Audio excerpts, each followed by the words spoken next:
നമസ്തേ, പുത്തൻപുരയിലേക്ക് എല്ലാ പ്രിയപ്പെട്ട പ്രേക്ഷകർക്കും സ്വാഗതം. ഞാൻ വീണ പ്രസാദ്. ഞാൻ വി എസ് കൃഷ്ണരാജ്. എന്നത്തെയും പോലെ ഇന്നും വാർത്തകളുടെ ഒഴുക്ക് വരാനിരിക്കുന്നു. നമുക്കതിനു മുമ്പ് ആമുഖങ്ങളില്ലാതെ തന്നെ പ്രധാന വാർത്തകളിലേക്ക് പോകാം. പ്രധാന വാർത്ത: ഡൽഹിയിൽ ആദ്യ മന്ത്രിസഭാ യോഗത്തിൽ സുപ്രധാന പ്രഖ്യാപനങ്ങൾ നടത്തി മുഖ്യമന്ത്രി രേഖ ഗുപ്ത. ആയുഷ്മാൻ ഭാരത് ഡൽഹിയിലും നടപ്പാക്കും. AP സർക്കാരിന്റെ ധൂർത്ത് വ്യക്തമാക്കുന്ന CAG റിപ്പോർട്ട് നിയമസഭയിൽ വയ്ക്കാനും തീരുമാനം.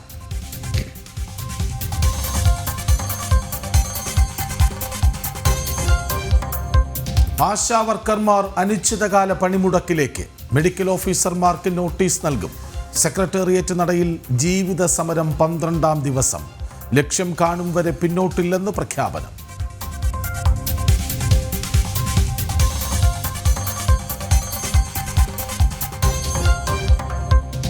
കേരള ആഗോള നിക്ഷേപക ഉച്ചകോടിക്ക് കൊച്ചിയിൽ ഇന്ന് തുടക്കം. സാക്ഷിയായി പാതിവഴിയിൽ നിലച്ച വൻ പദ്ധതികൾ. ടീകോം റിയൽ എസ്റ്റേറ്റ് താൽപര്യങ്ങളിൽ മുങ്ങി കൊച്ചി സ്മാർട്ട് സിറ്റി. എല്ലാറ്റിനും കാരണം കേരള സർക്കാർ കെടുകാര്യസ്ഥത.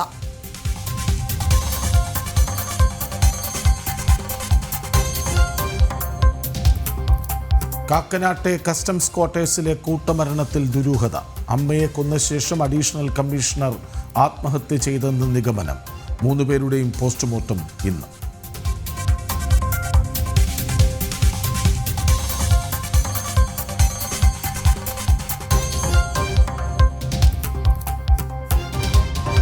ഇസ്രയേലിൽ വൻ ഭീകരാക്രമണം. നിർത്തിയിട്ട 3 ബസ്സുകളിൽ സ്ഫോടനം. ആളപായമില്ല. തിരിച്ചടിക്കാൻ ഉത്തരവിട്ട് ബെഞ്ചമിൻ നെതന്യാഹു.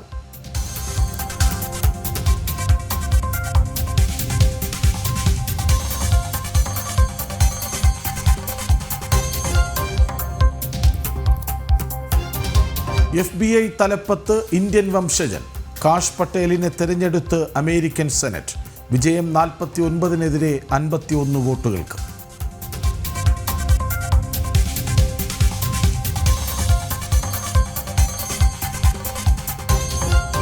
ചാമ്പ്യൻസ് ട്രോഫിയിൽ ഇന്ത്യക്ക് വിജയത്തുടക്കം. ബംഗ്ലാദേശിനെ തോൽപ്പിച്ചത് 6 വിക്കറ്റിന്. ഗില്ലിന് സെഞ്ചുറി, ഷമിക്ക് 5 വിക്കറ്റ്. രഞ്ജി ട്രോഫിയിൽ 29 റൺസിനിടെ 3 വിക്കറ്റ് വീഴ്ത്തിയാൽ കേരളം ഫൈനലിൽ.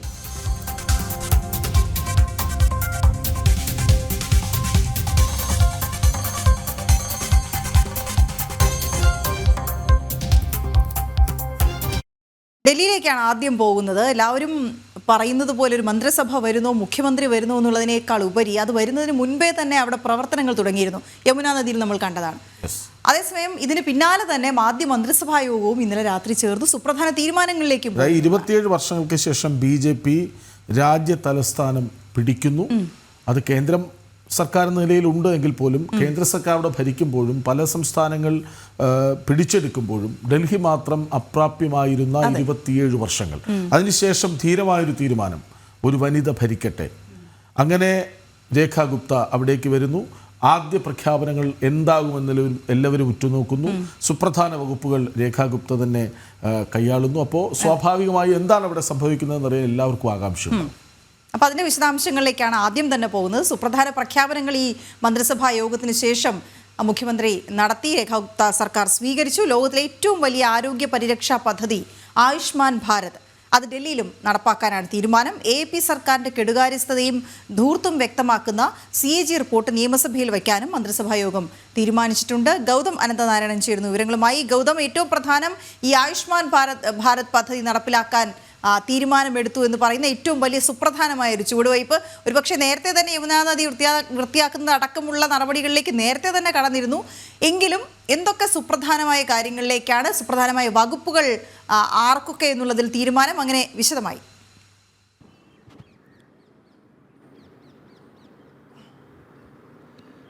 വീണ, ഇന്നലെ രാത്രിയാണ് രേഖ ഗുപ്ത സർക്കാരിൻ്റെ ആദ്യത്തെ മന്ത്രിസഭാ യോഗം ചേർന്നത്. ആ മന്ത്രിസഭാ യോഗത്തിലെ ഏറ്റവും പ്രധാനപ്പെട്ട തീരുമാനം എന്നത് നേരത്തെ സൂചിപ്പിച്ചതുപോലെ ലോകത്തിലെ തന്നെ ഏറ്റവും വലിയ ആരോഗ്യ പരിരക്ഷാ പദ്ധതിയായ ആയുഷ്മാൻ ഭാരത് രാജ്യ തലസ്ഥാനത്ത് നടപ്പാക്കുവാൻ ഈ മന്ത്രിസഭാ യോഗം തീരുമാനിച്ചിരിക്കുകയാണ്. ആയുഷ്മാൻ ഭാരത് നരേന്ദ്രമോദി സർക്കാരിൻ്റെ പദ്ധതിയാണ്. നമുക്കറിയാം ആയുഷ്മാൻ ഭാരതിൻ്റെ പ്രത്യേകത ഈ സാമ്പത്തികമായൊക്കെ വളരെ പിന്നോക്കമായി നിൽക്കുന്ന ആളുകൾക്ക് ഓരോ വർഷവും 5 ലക്ഷം രൂപയുടെ ഈ ഇൻഷുറൻസ് കവറേജ് ആരോഗ്യ പരിരക്ഷ നൽകുന്ന വളരെ സുപ്രധാനമായ പദ്ധതിയാണ്. അതായത് ഇതിനെ ലോകത്തിലെ ഏറ്റവും വലിയ ആരോഗ്യ പദ്ധതി എന്ന് വിളിക്കുന്നതിൻ്റെ അടിസ്ഥാനപരമായ കാരണം നമുക്കറിയാം. ലോകത്തിലെ ഏറ്റവും വലിയ ജനസംഖ്യയുള്ള രാജ്യം നമ്മുടേതാണ്. ഇപ്പോൾ പല ഇപ്പോൾ കാനഡയും അതല്ലെങ്കിൽ UK ഒക്കെ പോലെയുള്ള പല രാജ്യങ്ങൾ അവിടെ ആരോഗ്യ പദ്ധതികൾ നടപ്പാക്കാറുണ്ട്. അതായത് സൗജന്യമായി ഇത്തരത്തിൽ ചികിത്സയൊക്കെ നടപ്പാക്കുമ്പോൾ പലരും അതിനെ വലിയ സംഭവമായി ചിത്രീകരിക്കുമ്പോഴും നമ്മൾ ആ രാജ്യത്തെ പോപ്പുലേഷനെ പറ്റി ഒന്ന് ചിന്തിക്കണം. ഇപ്പോൾ കാനഡയിൽ പലരും പറയാറുണ്ട് അവിടെ പ്രായമായ ആളുകൾക്കൊക്കെ വളരെ സൗജന്യ ചികിത്സയാണെന്ന് പറയുമ്പോൾ ആ രാജ്യത്ത് കേവലം 4 കോടി മാത്രമാണ് അവിടുത്തെ പോപ്പുലേഷൻ. അതായത് കേരളത്തിലുള്ളതിനെക്കാട്ടിലും വളരെ ചുരുക്കം ആളുകൾ കൂടുതൽ, അത്രയും മാത്രമേ ഉള്ളൂ. അല്ലെങ്കിൽ UK പോപ്പുലേഷൻ എന്ന് പറയുന്നത് 6 കോടി മാത്രമാണ്. പക്ഷേ ഭാരതത്തെ സംബന്ധിച്ചിടത്തോളം ഏതാണ്ട് 142 കോടി ജനങ്ങളുള്ള ഒരു രാജ്യത്താണ് പ്രതിവർഷം 5 ലക്ഷം രൂപയുടെ ആരോഗ്യ പരിരക്ഷ നൽകുന്നതിനൊപ്പം ഇപ്പോൾ 70 വയസ്സിൽ കൂടുതൽ, അതായത് പ്രായമായ മുഴുവൻ ആളുകളെയും ഇപ്പോൾ ആരോഗ്യ പരിരക്ഷാ പദ്ധതിയുടെ ഭാഗമാക്കാൻ 3ാം നരേന്ദ്രമോദി സർക്കാർ തീരുമാനിക്കുകയും ചെയ്തിരിക്കുന്നു. അപ്പോൾ ഇത് ലോകത്തിലെ തന്നെ ഏറ്റവും വലിയ ആരോഗ്യ പദ്ധതിയാണ്. പക്ഷേ ഇത് ആം ആദ്മി സർക്കാർ ഡൽഹിയിൽ നടപ്പാക്കിയിരുന്നില്ല. കേന്ദ്ര സർക്കാരിൻ്റെ യോട് അരവിന്ദ് കെജ്രിവാളിന്റെയും അതീഷിയുടെയും സർക്കാരുകൾ മുഖം തിരിച്ചു നിന്നതിനാൽ ഈ ആരോഗ്യ പരിരക്ഷാ പദ്ധതി പലപ്പോഴും ഡൽഹിയിലെ ജനങ്ങൾക്ക് ലഭിച്ചിരുന്നില്ല. 2 സംസ്ഥാനങ്ങളാണത് നടപ്പാക്കാതിരുന്നത്, പ്രധാനമായും പശ്ചിമ ബംഗാളും മറ്റൊന്ന് രാജ്യതലസ്ഥാനത്ത് ഡൽഹിയിലെ ആം ആദ്മി സർക്കാരുമായിരുന്നു. എന്നാൽ ഇന്നലത്തെ രേഖാ ഗുപ്ത മന്ത്രിസഭയുടെ ഏറ്റവും പ്രധാനപ്പെട്ട തീരുമാനം എന്നത് ഈ ആരോഗ്യ പരിരക്ഷാ പദ്ധതി 5 ലക്ഷം രൂപയുടെ പദ്ധതി നടപ്പാക്കുന്നു. അത് സംബന്ധിച്ചുള്ള പ്രഖ്യാപനം മന്ത്രിസഭ യോഗത്തിന് ശേഷം മുഖ്യമന്ത്രി രേഖാ ഗുപ്ത തന്നെ നടപ്പാക്കി. മാത്രമല്ല ഡൽഹിയിൽ ഈ പദ്ധതി നടപ്പാക്കുമ്പോൾ അതിന് മറ്റൊരു സവിശേഷത കൂടിയുണ്ട്. അതായത് കേന്ദ്ര സർക്കാർ 5 ലക്ഷം രൂപയാണ് പ്രതിവർഷം ഈ ആയുഷ്മാൻ ഭാരതിന്റെ ഭാഗമായി ഇതിന്റെ ഗുണഭോക്താക്കൾക്ക് നൽകുന്നതെങ്കിൽ ഡൽഹിയിലെ BJP സർക്കാർ 5 ലക്ഷം രൂപ കൂടി സംസ്ഥാന സർക്കാരിന്റെ വകയായി മുന്നോട്ട് വയ്ക്കും. അങ്ങനെ വരുമ്പോൾ ഇരട്ടി കിട്ടുകയാണ്. ആയുഷ്മാൻ ഭാരത് സ്കീമിന്റെ ഭാഗമാകുന്ന പാവപ്പെട്ട സാധാരണ ആൾക്കാർക്ക് കേന്ദ്ര സർക്കാർ നൽകുന്ന 5 ലക്ഷത്തെ കൂടാതെ ഡൽഹിയിലെ BJP സർക്കാരിന്റെ 5 ലക്ഷം കൂടി, അങ്ങനെ 10 ലക്ഷം രൂപയുടെ ആരോഗ്യ പരിരക്ഷ പ്രതിവർഷം ലഭിക്കുന്ന രീതിയിലുള്ള വളരെ സുപ്രധാനമായ ഒരു പ്രഖ്യാപനമാണ് ഡൽഹിയിൽ അധികാരത്തിൽ ഇന്നലെ ഏറിയ BJP സർക്കാർ നടപ്പാക്കിയിരിക്കുന്നത്. ഒപ്പം CAG റിപ്പോർട്ട് സംബന്ധിച്ച് ഏതാണ്ട് 14ഓളം CAG റിപ്പോർട്ടുകൾ നിയമസഭയിൽ വയ്ക്കാൻ കെജ്രിവാൾ സർക്കാർ തയ്യാറായിരുന്നില്ല. കാരണം ആ CAG റിപ്പോർട്ടുകൾ കൃത്യമായി തന്നെ വിരൽ ചൂണ്ടിയത് ആം ആദ്മി സർക്കാരിൻ്റെ കഴിഞ്ഞ 11 വർഷക്കാലത്തെ കെടുകാര്യസ്ഥത, അഴിമതി, ധൂർത്ത്, അതെങ്ങനെയാണ് പൊതു ഖജനാവിന് നഷ്ടം വരുത്തിയത് എന്നത് സംബന്ധിച്ചുള്ള വിരൽ ചൂണ്ടലാണ് ഈ CAG റിപ്പോർട്ടുകൾ. അതിൽ ഡൽഹി മദ്യനയ അഴിമതിയുമായി ബന്ധപ്പെട്ട വിഷയങ്ങളെപ്പറ്റി പരാമർശിക്കുന്നു. ഡൽഹി മുഖ്യമന്ത്രിയായിരുന്ന അരവിന്ദ് കെജ്രിവാൾ തൻ്റെ ഔദ്യോഗിക വസതി കോവിഡ് കാലത്ത് 40 കോടി രൂപ മുടക്കി എങ്ങനെയാണ് നിർമ്മിച്ചത്, അല്ലെങ്കിൽ അവിടെ എങ്ങനെ ആഡംബര സൗകര്യങ്ങൾ രൂപപ്പെടുത്തി എന്നതിനെ പറ്റിയൊക്കെ ഓർമ്മപ്പെടുത്തുന്നതാണ് ഈ CAG റിപ്പോർട്ട്. ആ 14 CAG റിപ്പോർട്ടുകൾ ഡൽഹി നിയമസഭയിൽ വെക്കുക, അത് ചർച്ച ചെയ്യുക എന്ന ഒരു തീരുമാനം കൂടി മന്ത്രിസഭാ യോഗം കൈക്കൊണ്ടിരിക്കുകയാണ്. അത് ഡൽഹിയുടെ പുതിയ സർക്കാർ അധികാരമേറ്റ ശേഷമുള്ള ആദ്യത്തെ നിയമസഭാ സമ്മേളനത്തിൽ തന്നെ ഈ ഒരു CAG റിപ്പോർട്ടുകൾ പുറത്ത് കൊണ്ടുവരും. അത് സംബന്ധിച്ചുള്ള ചർച്ച നടത്താനും ഇന്നലെ വൈകുന്നേരം ചേർന്ന മന്ത്രിസഭാ യോഗം തീരുമാനിച്ചു. അതോടൊപ്പം തന്നെ മറ്റു ചില വിഷയങ്ങൾ കൂടി ചർച്ചയായിട്ടുണ്ട്. അത് കഴിഞ്ഞ നിയമസഭാ തെരഞ്ഞെടുപ്പിൽ BJP നൽകിയിട്ടുള്ള മറ്റൊരു പ്രധാനപ്പെട്ട വാഗ്ദാനം സ്ത്രീകളുമായി ബന്ധപ്പെട്ട് മഹിളാ സ്മൃതി യോജനയാണ്. മഹിളാ സ്മൃതി യോജന എന്നത് ഓരോ മാസവും സാമ്പത്തികമായി പിന്നോക്കം നിൽക്കുന്ന സ്ത്രീകൾക്ക്, വനിതകൾക്ക് 2500 രൂപയുടെ ധനസഹായം നൽകുന്ന പദ്ധതിയാണ്. ഇത് മധ്യപ്രദേശിലും അതോടൊപ്പം തന്നെ മഹാരാഷ്ട്ര പോലെയുള്ള BJP അധികാരത്തിലിരിക്കുന്ന സംസ്ഥാനങ്ങളിൽ നിലവിൽ നടപ്പാക്കുന്നുണ്ട്. അതിൻ്റെ ഒരു മാതൃക ഡൽഹിയിലും, അതായത് BJPയുടെ സർക്കാർ വരികയാണെങ്കിൽ ഓരോ മാസവും സ്ത്രീകൾക്ക് 2500 രൂപ മഹിളാ സ്മൃതി യോജന എന്ന പേരിൽ നടപ്പാക്കുമെന്നത് സംബന്ധിച്ചുള്ള പ്രഖ്യാപനം തെരഞ്ഞെടുപ്പിന്റെ കാലത്ത് BJP നടത്തിയതാണ്. അതെങ്ങനെയാണ് ആവിഷ്കരിക്കേണ്ടത്, ആ സ്കീം എങ്ങനെയാണ് നടപ്പാക്കേണ്ടത് എന്നത് സംബന്ധിച്ചുള്ള തീരുമാനവും ഇന്നലത്തെ മന്ത്രിസഭാ യോഗത്തിൽ ചർച്ച ചെയ്തിട്ടുണ്ട്. ഗൗതം, ഈ ഭരണപരമായ തീരുമാനങ്ങളുമായി മുന്നോട്ട് പോകുന്നു, അതിൽ തുടക്കം ഗംഭീരമാകുന്നു. മറുവശത്ത് ആം ആദ്മി സർക്കാർ, അരവിന്ദ് കെജ്രിവാൾ ഏതാണ്ട് അസ്തമിച്ച മട്ടാണ്, പരാജയപ്പെടുന്നു, അപ്പാടെ പാർട്ടി തന്നെ പൊളിയുന്നു, എതിർപ്പുകൾ ഉയരുന്നു, അഴിമതി ആരോപണം. അതിന് പിന്നാലെ സർക്കാർ, ആം ആദ്മി സർക്കാരിൻ്റെ കെടുകാര്യസ്ഥത അല്ലെങ്കിൽ അഴിമതി, ധൂർത്ത് ഒക്കെ തുറന്നു കാട്ടാൻ CAG റിപ്പോർട്ട് കൂടി നിയമസഭയിൽ വയ്ക്കാൻ തീരുമാനിക്കുന്നു പുതിയ സർക്കാർ. നോക്കൂ, ഒരേ സമയം ഭരണപരവും രാഷ്ട്രീയവുമായ മുന്നേറ്റമാണ് BJP ലക്ഷ്യമാക്കുന്നത്, അല്ലേ?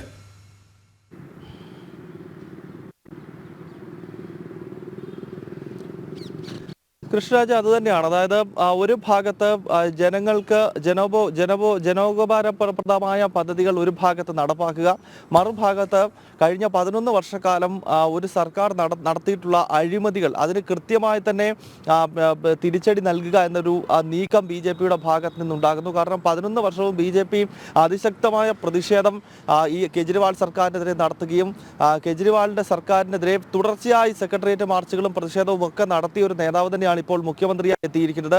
അന്ന് അത്തരം സമരങ്ങളുടെ മുന്നിലുണ്ടായിരുന്നത് രേഖാ ഗുപ്തയെ പോലുള്ള BJPയുടെ ഡൽഹിയിലെ നേതാക്കളായിരുന്നു. സ്വാഭാവികമായും അവർക്ക് ഭരണം കിട്ടുന്ന സാഹചര്യത്തിൽ ഈ കഴിഞ്ഞ 11 വർഷം നടന്നിട്ടുള്ള അഴിമതികൾ അത് കൃത്യമായി പുറത്തു കൊണ്ടുവരുന്നതിലൂടെ ഒരു രാഷ്ട്രീയ വിജയം അത് തീർച്ചയായും BJP അതിനുവേണ്ടി ശ്രമിക്കുമെന്ന കാര്യത്തിൽ യാതൊരു സംശയവുമില്ല. നിലവിൽ നമുക്കറിയാം അരവിന്ദ് കെജ്രിവാൾ ഈ ഡൽഹി മദ്യനയ അഴിമതിയുമായി ബന്ധപ്പെട്ട് 100 കോടി രൂപ ആം ആദ്മി പാർട്ടിക്ക് ലഭിക്കുകയും ആ 100 കോടി പഞ്ചാബിലെയും അതുപോലെ തന്നെ ഗോവയിലെയും ഒക്കെ നിയമസഭാ തെരഞ്ഞെടുപ്പിനായി ആം ആദ്മി പാർട്ടി ഉപയോഗിച്ചു എന്ന ഗുരുതരമായ ആരോപണമാണ് CBIയും എൻഫോഴ്സ്മെന്റ് ഡയറക്ടറേറ്റും ഉൾപ്പെടെയുള്ള കേന്ദ്ര ഏജൻസികൾ ഉയർത്തുന്നത്. അതുമായി ബന്ധപ്പെട്ടാണ് മനീഷ് സിസോദിയ, അരവിന്ദ് കെജ്രിവാൾ തുടങ്ങിയ നേതാക്കൾ അനേകം മാസം ജയിലിൽ കഴിയുന്ന സാഹചര്യമൊക്കെ നമ്മൾ കണ്ടു. ഇപ്പോൾ ഈ നേതാക്കളെല്ലാം ജാമ്യത്തിലാണ് ഉള്ളത്. കൃത്യമായ എവിഡൻസ് കേന്ദ്ര ഏജൻസികളുടെ പക്കലുണ്ട്. അതിനാൽ കെജ്രിവാളിനും മനീഷ് സിസോദിയയ്ക്കുമൊക്കെ ഇനിയും ഉറക്കമില്ലാത്ത രാത്രികളും സ്വസ്ഥതയില്ലാത്ത പകലുകളും സമ്മാനിക്കും എന്ന കൃത്യമായ സന്ദേശമാണ് പുതിയ BJP സർക്കാർ നൽകുന്നത്. കൃഷ്ണരാജ്, ആ വാക്ക് തന്നെയാണ് പ്രസക്തം. ഉറക്കമില്ലാത്ത രാത്രികൾ, സ്വസ്ഥതയില്ലാത്ത പകലുകൾ. അതാകും ആം ആദ്മി പാർട്ടിക്ക് മുന്നിൽ ഇനിയുള്ളത്. അതിനുള്ള നീക്കങ്ങൾ BJP നടത്തുന്നുണ്ട്. ഭരണപരമായി വികസനമെന്ന നരേന്ദ്രമോദിയുടെ തന്നെ ആഹ്വാനം അത് നടപ്പിലാക്കുക, മറുവശത്ത് രാഷ്ട്രീയമായി തുറന്നു കാട്ടുക, ധൂർത്ത്, അഴിമതി, കെടുകാര്യസ്ഥത ഒക്കെ തുറന്നു കാട്ടുക. ഏതായാലും വിവരങ്ങൾ നൽകുകയായിരുന്നു ഗൗതം അനന്തനാരായണൻ. ധൂർത്തിൻ്റെ കാര്യം പറഞ്ഞപ്പോഴാണ് കേരള സർക്കാരിൻ്റെ കാര്യം ഓർമ്മ വന്നത്. ഇവിടെ ആശാവർക്കർമാർ സമരം നടത്തുന്നുണ്ടല്ലോ, അവരിപ്പോൾ പണിമുടക്കിലേക്ക് എന്ന രീതിയിലേക്ക് കാര്യങ്ങൾ മാറുകയാണ്. കാരണം ഇത്രയും ശക്തമായ പ്രതിഷേധം അറിയിച്ചിട്ടും ഒരു വശത്ത് വലിയ തോതിൽ ധൂർത്ത് തുടരുമ്പോഴും തങ്ങളുടെ തുച്ഛമായ വേതന വർധനയാണ് അവർ ആവശ്യപ്പെടുന്നത്. അതുപോലും കണ്ടില്ലെന്ന് ആരാണ് ആശാവർക്കർമാർ എന്ന് സർക്കാർ മറന്നുപോവുകയാണ്. കോവിഡ് കാലം ഓർക്കണം. കോവിഡ് കാലം നമ്മൾ ഓർക്കണം. ഓരോ വീട്ടിലും കോവിഡ് എന്താണെന്ന് ശരിക്കും തിരിച്ചറിയും മുൻപേ അവർ എത്തുകയാണ്. ഒരു മാസ്കിന്റെ മാത്രം പിൻബലത്തിൽ അവർ വരുന്നു, മരുന്ന് തരുന്നു, ഭക്ഷണം പോലും എത്തിക്കാൻ അവരുടെ വീടുകളിൽ പാചകം ചെയ്ത ഭക്ഷണം പോലും എത്തിക്കുന്നു. അതായത് കോവിഡ് കാലത്ത് സർക്കാർ എന്തെങ്കിലും ചെയ്തുവെങ്കിൽ അത് ചെയ്തുവെന്ന് പ്രചരിപ്പിക്കുന്നവരും അവരായിരുന്നു. ആ ആശാ വർക്കർമാർ അതിലേറെ പേര് ഇടത് സ്വഭാവമുള്ളവരാണ് കേട്ടോ. ആ ആശാ വർക്കർമാരെ സർക്കാർ കണ്ടില്ലെന്ന് നടിക്കുന്നു. അവരുടെ ശരിയായ ആവശ്യങ്ങൾ, ആനുകൂല്യങ്ങൾ വേണമെന്ന ആവശ്യങ്ങൾ അവർ അപ്പാടെ നിരസിക്കുന്നു, കണ്ടില്ലെന്ന് നടിക്കുന്നു. അവർ അനിശ്ചിതകാല പണിമുടക്കിലേക്ക് പോവുകയാണ്. ഞങ്ങൾ പിന്നോട്ടില്ല. അവർ വിളിക്കുന്ന മുദ്രാവാക്യം എന്താ? ഇൻകുലാബ് സിന്ദാബാദ് എന്നാണ് ഇപ്പോഴും. അതായത് അത്തരക്കാരെ പോലും, അതായത് അടിസ്ഥാനപരമായി സർക്കാർ നേട്ടങ്ങൾ പ്രചരിപ്പിക്കുന്നവരോ അല്ലെങ്കിൽ സമൂഹത്തിലേക്ക് ഇറങ്ങി ചെല്ലുന്നു ആണവർ. അവരെ പോലും അവഗണിക്കുന്ന. ഇന്നലെയും കൂടി ആരോഗ്യമന്ത്രി ആവർത്തിച്ചു അവർക്ക് മാന്യമായ വേതനമാണ് ഇപ്പോൾ തന്നെ ലഭിക്കുന്നതെന്ന്. പിന്നെ അവരെന്തുകൊണ്ടാണ് ഇങ്ങനെ ഒരു സെക്രട്ടറിയുടെ നടയിൽ പോയി ഇങ്ങനെ വെയിലും മഴയും ഒക്കെ കൊണ്ടിരിക്കേണ്ടി വരിക എന്ന് പറയുന്ന ഒരു സാഹചര്യമുണ്ട്. ഏതായാലും വേതന വർധന ഉൾപ്പെടെ വിവിധ ആവശ്യങ്ങൾ അവർക്കുണ്ട്. അതെല്ലാം ഉന്നയിച്ചുള്ള അവരുടെ സമരം അവർ കൂടുതൽ ശക്തമാക്കുകയാണ്. സമരം കൂടുതൽ ശക്തിപ്പെടുത്തുന്നതിൻ്റെ ഭാഗമായി സെക്രട്ടേറിയറ്റിന് മുന്നിൽ മഹാസംഗമമായിട്ടാണ് പ്രതിഷേധിക്കുന്നത്. സംസ്ഥാനത്തിൻ്റെ വിവിധ ഭാഗങ്ങളിൽ നിന്നുള്ള ആശാവർക്കർമാരെ ഉൾപ്പെടുത്തിയാണ് ഈ മഹാസംഗമം നടത്തുന്നത്. ശാലിനി ചെയ്യുന്ന വിവരങ്ങളുമായിരുന്നു. Shalini, good morning. ഇവർ പണിമുടക്കിലേക്ക് പോകുമെന്ന വാർത്ത കൂടിയാണ് ഒടുവിൽ കേട്ടത്. ഇത്രയും ദിവസം അവർ പണിമുടക്കാതെ ഓരോരോ ഗ്രൂപ്പുകളായി വന്നിങ്ങനെ ഈ സമരത്തിൽ പങ്കെടുക്കുകയായിരുന്നു. ഇനിയിപ്പോൾ ഒരു മഹാസംഗമത്തിലേക്ക് പോകുമ്പോൾ തീർച്ചയായും അവരുടെ പണി മുടക്കും. അങ്ങനെ പണി മുടങ്ങിയാൽ എന്താണ് സംഭവിക്കുക എന്നുള്ളത് ഒരുപക്ഷെ വീട്ടിലിരിക്കുന്ന ഓരോരുത്തർക്കും അത് മനസ്സിലാവും. സർക്കാരിന് മനസ്സിലായില്ല എങ്കിൽ പോലും. ശാലിനി, വിവരങ്ങൾ എന്താണ്?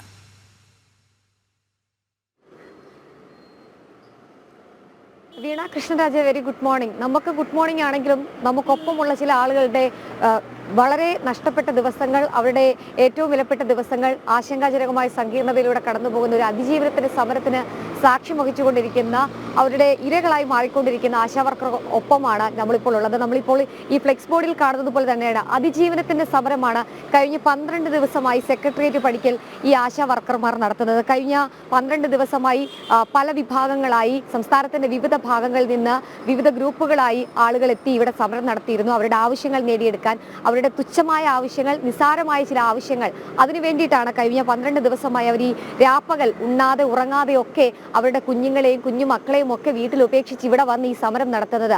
കാരണം അത്രയധികം കഷ്ടപ്പാടുണ്ട്. കഴിഞ്ഞ 18 വർഷത്തിലധികമായി ജോലി ചെയ്ത ആശാ വർക്കർമാർ പോലും കടത്തിലും ദുരിതത്തിലും അസുഖങ്ങളിലുമായി വീടുകളിൽ കഴിയേണ്ട സാഹചര്യം. അതിനിടയിലാണ് ചർച്ചയടക്കം വേണമെന്നൊരാവശ്യം ഉന്നയിച്ചുകൊണ്ട് ഓണറേറിയം വർദ്ധിപ്പിക്കണം, സർവീസിൽ നിന്ന് അവസാനം പോകുമ്പോൾ അവർക്കൊരു 5 ലക്ഷം രൂപ അവർക്കൊരു കരുതലായി സർക്കാർ നൽകണമെന്നുള്ള നിസ്സാര ആവശ്യങ്ങൾ അവർ മുന്നോട്ട് വെച്ചത്. ഈ സമരം നടക്കുമ്പോൾ തന്നെയാണ് PSC അംഗങ്ങളുടെ ശമ്പളമടക്കം, PSC ചെയർമാന്റെ ശമ്പളമടക്കം കുത്തനെ കൂട്ടിക്കൊണ്ടുള്ള സർക്കാരിന്റെ ഉത്തരവും ശുപാർശയും ഒക്കെ മന്ത്രിസഭാ യോഗം അംഗീകരിക്കുന്നത് എന്നുള്ളതാണ് ശ്രദ്ധേയമായിട്ടുള്ള കാര്യം. രാപ്പകൽ സമരമാണ്. രാവിലെ 7 മണി കഴിഞ്ഞതേ ഉള്ളൂ. അവർ ഇന്നലെ ഉറങ്ങിയിട്ടില്ല. ഉറങ്ങാതിരുന്ന് സമരം ചെയ്തുകൊണ്ടിരിക്കുകയാണ്. നമുക്കൊപ്പം വിവിധ മേഖലകളിൽ നിന്ന്, വിവിധ ജില്ലകളിൽ നിന്ന് ഇവിടെ എത്തി സമരം നടത്തുന്ന ആശാ വർക്കർമാർ ചേരുകയാണ്. കഴിഞ്ഞ കുറേ ദിവസങ്ങളായി അവരുടെ സമരം നടത്തി, മന്ത്രിയെ കാണാൻ ശ്രമം നടത്തി, ചർച്ചകൾ നടത്താനുള്ള ശ്രമം നടത്തി. പക്ഷേ അപ്പോഴൊന്നും അവരെ കേൾക്കാനോ അവരുടെ കാര്യങ്ങൾ അറിയാനോ സർക്കാർ സംവിധാനങ്ങൾ തയ്യാറാകുന്നില്ല എന്നുള്ളതാണ് ഏറ്റവും ശ്രദ്ധേയമായിട്ടുള്ള കാര്യം. വീണയും കൃഷ്ണരാജും സൂചിപ്പിച്ചതുപോലെ തന്നെ കൊറോണ കാലത്താണ് ഒരുപക്ഷെ ആശാ വർക്കർമാർ എന്ത് ചെയ്തു എന്നുള്ള കാര്യം സാധാരണ ജനങ്ങൾ മനസ്സിലാക്കി. ഇതൊരു മാസ്കിന്റെ മാത്രം ബലത്തിൽ വീടുകൾ കയറിയിറങ്ങി കൊറോണ എന്ന രോഗത്തെ പറ്റി ബോധവൽക്കരണം നടത്തി ഓരോ ആളുകൾക്കും ഭക്ഷണം മാത്രമല്ല മരുന്നുമൊക്കെ കൃത്യസമയത്ത് നമ്മളിലേക്ക് എത്തിച്ച സാധാരണപ്പെട്ട വീട്ടമ്മമാരാണ്. അവർ ചോദിക്കുന്നത് നിസ്സാരമായ അവരുടെ ശമ്പള വർധനവാണ്, കുടിശ്ശികയായി കിടക്കുന്ന, മുടങ്ങിക്കിടക്കുന്ന അവരുടെ ശമ്പളമാണ്. അതൊക്കെ കൈകളിലേക്ക് കിട്ടാതെ ഇവിടെ നിന്ന് പോകില്ല എന്നുള്ളതാണ് അവർ പറയുകയും ചെയ്തിട്ടുള്ളത്. അനിശ്ചിതകാല സമരത്തിന് ഉപരി പണി മുടക്കിക്കൊണ്ടൊരു സമരത്തിലേക്ക് ആശാ വർക്കർമാർ കിടക്കുമ്പോൾ സംസ്ഥാനത്തെ ആരോഗ്യ മേഖല സ്തംഭിക്കുമെന്നുള്ളതിൽ സംശയമില്ല. പാലിയേറ്റീവ് രോഗികളുണ്ട്, ഒപ്പം തന്നെ വിവിധ ആശുപത്രികളിലും വീടുകളിലും ഒക്കെ ചികിത്സ തേടി കിടക്കുന്ന രോഗികളുണ്ട്. അവർക്കൊക്കെ ഒരു സഹായമായി എത്തുന്ന ആശാ വർക്കർമാർ ഇന്നു മുതൽ ഒരുപക്ഷെ പണി മുടക്കിക്കൊണ്ട് സംസ്ഥാനത്തെ സ്തംഭിപ്പിക്കാനുള്ള ശ്രമത്തിലേക്കാണ്. കാരണം നിസ്സാരമായ അവരുടെ ആവശ്യങ്ങൾ നേടിയെടുക്കുക മാത്രമാണ് അതിൻ്റെ ഒരു ലക്ഷ്യം. അവരെ കേൾക്കാത്ത, അവർക്ക് അവരുടെ ആവശ്യങ്ങൾ അംഗീകരിക്കാത്ത സർക്കാരിനെതിരെയാണ് ഈ 12ാം ദിവസവും സമരം. നമുക്ക് അവരോട് തന്നെ ചോദിച്ചറിയാം, കാരണം എന്തുകൊണ്ട് ഈ 12 ദിവസം കഴിഞ്ഞിട്ടും അവരെ സർക്കാർ കേൾക്കുന്നില്ല എന്നുള്ളത്. മേഡം, 12 ദിവസമായി ഇന്ന് സമരം. നിങ്ങളെ കേൾക്കാൻ സർക്കാർ തയ്യാറാകുന്നില്ല, നിങ്ങളുടെ ആവശ്യങ്ങൾ അംഗീകരിക്കാൻ സർക്കാർ തയ്യാറാകുന്നില്ല. എന്താണ് ഇനി വരും ദിവസങ്ങളിൽ നിങ്ങളുടെ അടുത്ത പരിപാടി? അവർ നമ്മളെ ചർച്ചയ്ക്ക് വിളിക്കുക, നമ്മളെ ആവശ്യങ്ങൾ അറിയുക, അല്ലെങ്കിൽ നമ്മളെ അടിച്ചേൽപ്പിക്കുന്ന ജോലികൾ അത് അവസാനിപ്പിക്കുക. നമ്മളെ ജോലി ഒരു പരിമിതമായ ജോലി ഉണ്ടെങ്കിൽ അത് നമ്മളെ കൊണ്ട് ചെയ്യിക്കുക. ഇതെല്ലാം അടിച്ചേൽപ്പിച്ച് ചെയ്യുന്ന രീതിയിൽ അടിമകളെ പോലെ നമ്മളെ പണി ചെയ്യുന്നു. പക്ഷേ നമുക്കുള്ള അതിനുള്ള വേതനമില്ല. അല്ലെങ്കിൽ നമ്മളെ അറിയപ്പെടുന്നത് തന്നെ നേരത്തെ വർഷങ്ങളോളം ചെയ്തെങ്കിലും കൊറോണ ആയ സമയത്താണ് നമ്മൾ അറിയപ്പെട്ടത്. അപ്പം ലോകാരോഗ്യ സംഘടന വരെ നമ്മൾ അംഗീകരിച്ചിട്ടുണ്ട്. പക്ഷേ സർക്കാർ നമ്മളെ ഇതുവരെ അതിനുള്ളൊരു ചെയ്തു തരുന്നില്ല. നമ്മളൊക്കെ അത് ഞങ്ങൾ അംഗീകരിച്ചിട്ടുണ്ട്. പക്ഷേ അതിനുള്ള വേതനമോ അർഹമായ ആനുകൂല്യങ്ങളോ ഇല്ല. അപ്പം അത് കിട്ടും വരെയും നമ്മൾ ഈ സമരപ്പന്തലിലിരിക്കും. ഞങ്ങൾ ഇന്നലെ മുതൽ അനിശ്ചിതകാല സമരം. അപ്പോൾ അത് അവരിനി നമ്മളെ ചർച്ചയ്ക്ക് വിളിക്കും, നമ്മളെ കാര്യങ്ങൾ നേടുമെന്നുള്ളൊരു പ്രതീക്ഷയാണ് നമുക്കുള്ളത്. അതുവരെ ഞങ്ങളെ കാര്യങ്ങൾ ആക്കി തരും വരെയും ഞങ്ങൾ ഈ സമരപ്പന്തലിൽ ദിവസങ്ങൾ ഉണ്ടാവും. അപ്പം നിങ്ങളുടെ ഈ സമരം നടക്കുന്ന കാലയളവിൽ തന്നെയാണ് ലക്ഷങ്ങൾ ശമ്പളം വാങ്ങുന്നവരുടെ ശമ്പളം വീണ്ടും കൂട്ടിക്കൊടുക്കുന്നു. നിങ്ങളെ അവഗണിക്കുന്നു എന്ന് ഇപ്പോഴും തോന്നുന്നുണ്ടോ? അവഗണിക്കുന്നത് കൊണ്ടാണല്ലോ അവരെ ചോദിക്കുക പോലും ചെയ്യാതെ അവർക്ക് കൂട്ടിക്കൊടുത്ത്. ഞങ്ങൾ ഈ 12 ദിവസം ഇവിടെ കിടന്ന് ഈ പൊരുവയലത്ത് ചോദിക്കുന്നത്, ഒരു വിളിക്കുക ഞങ്ങൾക്ക് ഒരു കൂട്ടി തരാമെന്ന് പോലും പറയാത്തത് നമ്മൾ അവഗണിക്കണോണ്ടാണല്ലോ. ഇതിലപ്പുറം കൂടുതൽ തെളിവിന് എന്ത് വേണം? പ്രതീക്ഷയുണ്ടോ ചേച്ചി ഇനിയെങ്കിലും സർക്കാർ കണ്ണു തുറക്കും? പ്രതീക്ഷയുണ്ട്. ചേച്ചി എവിടുന്നാ വരുന്നത്? എത്ര നാളായി ആശാ വർക്കറായി ജോലി? 2007 എന്തെങ്കിലും ഗുണമുണ്ടോ ഇത്രയും നാൾ ഇതിന്റെ ഒപ്പം നടന്നു? പ്രയോജനം എന്ന് പറഞ്ഞാൽ നമുക്ക് കഷ്ടപ്പാടി തന്നെ നമ്മളെ വീട്ടില് ഈ സമരം കഴിഞ്ഞ് ചെന്നാലും നിങ്ങളെ കാത്തിരിക്കുന്നത് വലിയ ജോലികളാണ്. ജോലികളാണ്. പ്രതികാര നടപടി ഉണ്ടാകുമെന്നൊക്കെ പേടിയുണ്ടോ? ഇല്ല ശൈലി തന്നപ്പോൾ വിചാരിച്ചു ഒരു ശൈലി കൊണ്ട് തീരുമെന്ന് വിചാരിച്ചു. അതില്ല. അടുത്ത് രണ്ടാമത്തെ ശൈലി ചെയ്തപ്പോഴും തീരുന്നില്ല. അതിനൊരു പൈസയില്ല. അവർ പറയണം നിങ്ങൾ ഇനി സ്ക്രീനിങ് കൂടെ ചെയ്താലേ നിങ്ങൾക്ക് അത് പറ്റുള്ളൂ. ഞങ്ങൾ ജനിച്ചിട്ട് പറ എഴുതി പഠിച്ചാൽ ഞങ്ങൾക്ക് മൊബൈൽ ഉപയോഗിക്കണം എങ്ങനെയെന്ന് ഞങ്ങൾക്ക് അറിയില്ല. ആരെ കൊണ്ടെങ്കിലൊക്കെ ചെയ്യിച്ചു കഴിഞ്ഞാൽ പിന്നെ അതിൻ്റെ ഇരട്ടി ജോലി വീണ്ടും വന്നുകൊണ്ടിരിക്കുകയാണ്. അപ്പം ഞങ്ങളെ തലയ്ക്കാണെങ്കിൽ സത്യം പറഞ്ഞാൽ വെളിവില്ലാത്തൊരു ജീവിതം വേണമെന്നെങ്കിൽ പറയാം ഈ ജോലി ഇതുകൊണ്ട്. അപ്പം ഞങ്ങൾക്ക് അതിനൊരു മിതമായ ഒരു ഇത് വേണം, ചെയ്യുന്നതിന് അർഹമായ വേതനം വേണം. പിന്നെ ഞങ്ങൾ റിട്ടയർഡ് ചെയ്യുന്ന സമയത്ത് ഇത്രയും കിടന്ന് കഷ്ടപ്പെട്ടിട്ട് ഞങ്ങളെ മക്കളുടെ അടുത്ത് നിന്ന് ഒരു പൈസ ഇല്ലാത്ത കിടക്കാൻ പറ്റുക. അപ്പം അത് ഞങ്ങൾക്ക് വേണം, പെൻഷനും വേണം. അത് കിട്ടും വരെയും ഞങ്ങൾ ഇവിടെ സമരം ചെയ്യും. അവർ സൂചിപ്പിച്ചതുപോലെ തന്നെയാണ് പെൻഷൻ കിട്ടുക, അവർക്ക് അർഹതപ്പെട്ട ശമ്പളം കിട്ടുക, മുടങ്ങിക്കിടക്കുന്ന ശമ്പളം അവരുടെ കൈകളിലേക്ക് എത്തിക്കുക. അതാണ് അവർ മുന്നോട്ട് വയ്ക്കുന്ന പ്രധാനപ്പെട്ട ആവശ്യം അംഗീകരിക്കും വരെ സമരം തുടരും എന്നുള്ളത് തന്നെയാണ് ഈ സമരസമിതിയും സമരക്കാരും PSC അംഗങ്ങളുടെ ശമ്പളം വാരിക്കോരി കൊടുക്കാൻ തീരുമാനിക്കുന്നു. ഈ KV തോമസ് ഡൽഹിയിലെ കേരള സർക്കാരിന്റെ പ്രത്യേക പ്രതിനിധിക്ക് പ്രത്യേക പരിഗണന കൊടുക്കുന്നു. 5 ലക്ഷം യാത്രാബത്ത 11 ലക്ഷമാക്കി ഉയർത്താൻ തീരുമാനിക്കും. ഇരട്ടിയിലേറെ. ഇങ്ങനെ ചിലരെ മാത്രം പരിഗണിക്കുകയും അടിസ്ഥാന ജനവിഭാഗങ്ങളെ അകറ്റി നിർത്തുകയും ചെയ്യുന്നത് ഒരു കമ്മ്യൂണിസ്റ്റ് സർക്കാരിന് ഭൂഷണമാണോ എന്ന ചോദ്യം, അത് കമ്മ്യൂണിസം ഉണ്ടെങ്കിലല്ലേ എന്ന് തിരിച്ചു ചോദിക്കുമായിരിക്കും. ഏതായാലും ഈ സർക്കാരിൻ്റെ തീരുമാനം എന്താണ്? ധനമന്ത്രി എന്താണ് പറയുന്നത്?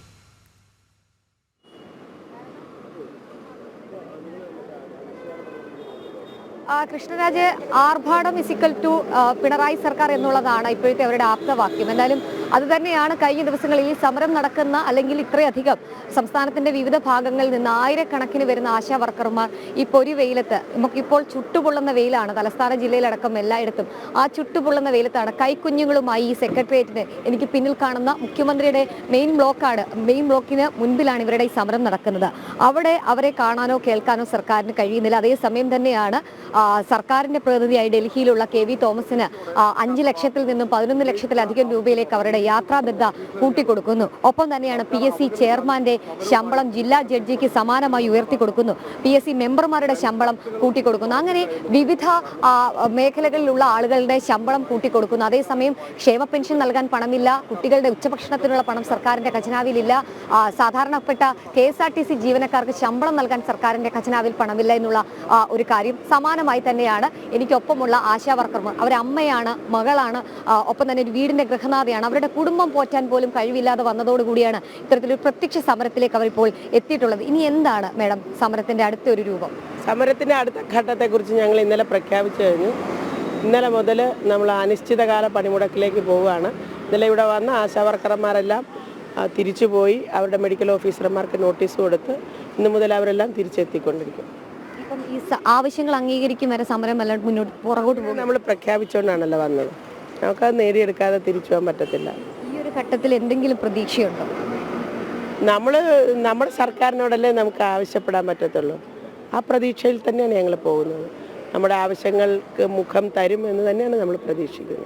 ഇനിയിപ്പോൾ ചർച്ചയ്ക്ക് എന്തെങ്കിലും ശ്രമിക്കുന്നുണ്ടോ? ചർച്ചയ്ക്ക് വിളിക്കേണ്ടുന്നത് നമ്മുടെ ആവശ്യങ്ങളെല്ലാം സർക്കാരിനെ അറിയിച്ചിട്ടുണ്ട്. ചർച്ചയ്ക്ക് വിളിക്കേണ്ടുന്നത് സർക്കാരാണ്. ഈ ഒരു സമരത്തിന്റെ കാലയളവിലാണ് KV തോമസിന് യാത്രാബദ്ധയായിട്ട് 5 ലക്ഷത്തിൽ നിന്ന് 11 ലക്ഷത്തിലേക്ക് ശമ്പളം കൂട്ടി നൽകുന്നു. തൊട്ടു പിന്നാലെ PSC അംഗങ്ങൾക്കും ചെയർമാൻ അടക്കമുള്ളവർക്ക് ശമ്പളം വർധനവ്. നിങ്ങളെ പരിഗണിക്കുന്നില്ല, ഇനിയും ഇവിടെ ഇരുന്നിട്ട് പ്രയോജനമുണ്ടോ എന്നൊരു ആശങ്ക മനസ്സിലായി? ആശങ്കയില്ല ഞങ്ങൾക്ക്. ഇനി ഇരുന്നിട്ട് പ്രയോജനമുണ്ടോ എന്നൊരു ആശങ്കയുടെ ഒരു ക്വസ്റ്റ്യനേ ഇല്ല. ഇരുന്നത് വാങ്ങിക്കാനാണ്, വാങ്ങിച്ചിട്ടേ ഇവിടുന്ന് എഴുന്നേക്കത്തുള്ളൂ. അപ്പോൾ സർക്കാരിൻ്റെ പ്രയോറിറ്റികളാണ് ഇപ്പം നമ്മുടെ മുന്നിൽ വന്നുകൊണ്ടിരിക്കുന്നത്. ദിവസം 232 രൂപ വേതനം വാങ്ങിക്കുന്നവൻ്റെ ശമ്പളം വർദ്ധിപ്പിക്കാനോ അല്ല ആ വേതനം വർദ്ധിപ്പിക്കാനോ അല്ലെങ്കിൽ അവർക്കൊരു വിരമിക്കൽ ആനുകൂല്യം നൽകാവുന്നതോ സർക്കാരിൻ്റെ പ്രയോറിറ്റിയിലില്ല. വലിയ ലക്ഷങ്ങൾ ശമ്പളം വാങ്ങിക്കുന്നവരുടെ കാര്യങ്ങളാണ് സർക്കാരിൻ്റെ അതാണ് തെളിയിച്ചുകൊണ്ടിരിക്കുന്നത്. സമരവുമായി മുന്നോട്ട് പോകുക. സൂചിപ്പിച്ചതുപോലെ തന്നെ ആശാ വർക്കർമാർ അവരുടെ പ്രയോറിറ്റി ലിസ്റ്റിൽ ഇല്ലാത്തത് കൊണ്ടാകാം അവരെ പരിഗണിക്കാത്തത് എന്നുള്ളതാണ്. ചർച്ചയ്ക്ക് വിളിക്കേണ്ടത് സർക്കാരാണ്. ആ ഒരു പ്രതീക്ഷ അവർ കൈവിടുന്നില്ല. ഈ ഒരു മണിക്കൂറിലും പ്രതീക്ഷയോടുകൂടി തന്നെയാണ് മുഖ്യമന്ത്രിയുടെ ഓഫീസിന് തൊട്ട് മുൻപിലായുള്ള നോർത്ത് ബ്ലോക്കിന് സമീപത്തായി സമര ഗേറ്റിൽ അവർ ഈ സമരം തുടരുന്നത്. എന്തായാലും പ്രതീക്ഷയുടെ 12ാം ദിവസം അവർ ചോദിക്കുന്ന ഒറ്റ ചോദ്യം ഇരുന്നത് നേടാനാണ്, നേടിയിട്ടേ എഴുന്നേൽക്കുന്നുള്ളൂ എന്നാണ്. മാത്രമല്ല സർക്കാരിൻ്റെ പ്രയോറിറ്റി എന്താണ്? KV തോമസിന് ഇരട്ടിയാക്കുക, PSC അംഗങ്ങൾക്ക് വാരിക്കോരി കൊടുക്കുക, ഇതൊക്കെയാണ് പ്രയോറിറ്റി. അല്ലാതെ 222 രൂപ മറ്റോ ദിവസം വേതനമായി വാങ്ങുന്ന ഞങ്ങൾക്ക് പരിഗണന എവിടെ എന്നൊരു ചോദ്യം അവർ ഉയർത്തുന്നുണ്ട്. വിവരങ്ങൾ നൽകുകയായിരുന്നു S. ശാലിനി. ചാമ്പ്യൻസ് ട്രോഫിയിലെ ഇന്ത്യയുടെ ഉജ്ജ്വല വിജയത്തിന്റെ ആഹ്ലാദത്തിൽ ആരാധകർ. സ്വന്തം രാജ്യത്ത് കളിക്കുന്നതിന് സമാനമായിരുന്നു ദുബായിൽ ഇന്ത്യക്ക് ലഭിച്ച പിന്തുണ. സ്വന്തം ടീമിന്റെ പരാജയത്തിൽ കടുത്ത ദുഃഖത്തിൽ ബംഗ്ലാദേശ് ആരാധകർ കളി പൂർത്തിയാക്കുന്നതിന് മുൻപ് സ്റ്റേഡിയം വിട്ടു. ദുബായ് രാജ്യാന്തര ക്രിക്കറ്റ് സ്റ്റേഡിയത്തിൽ നിന്ന് ഷിൻ സെബാസ്റ്റ്യൻ തയ്യാറാക്കിയ റിപ്പോർട്ട് കാണാം. ചാമ്പ്യൻസ് ട്രോഫി ക്രിക്കറ്റിലെ ആദ്യ മത്സരത്തിൽ 6 വിക്കറ്റിന്റെ ഉജ്ജ്വല വിജയം നേടിയിരിക്കുകയാണ് ഇന്ത്യ. ശുഭ്മാൻ ഗില്ലിന്റെ സെഞ്ചുറിയും മുഹമ്മദ് ഷമിയുടെ 5 വിക്കറ്റ് നേട്ടവും കാണാനായതിന്റെ സന്തോഷത്തിലാണ് ഏവരും.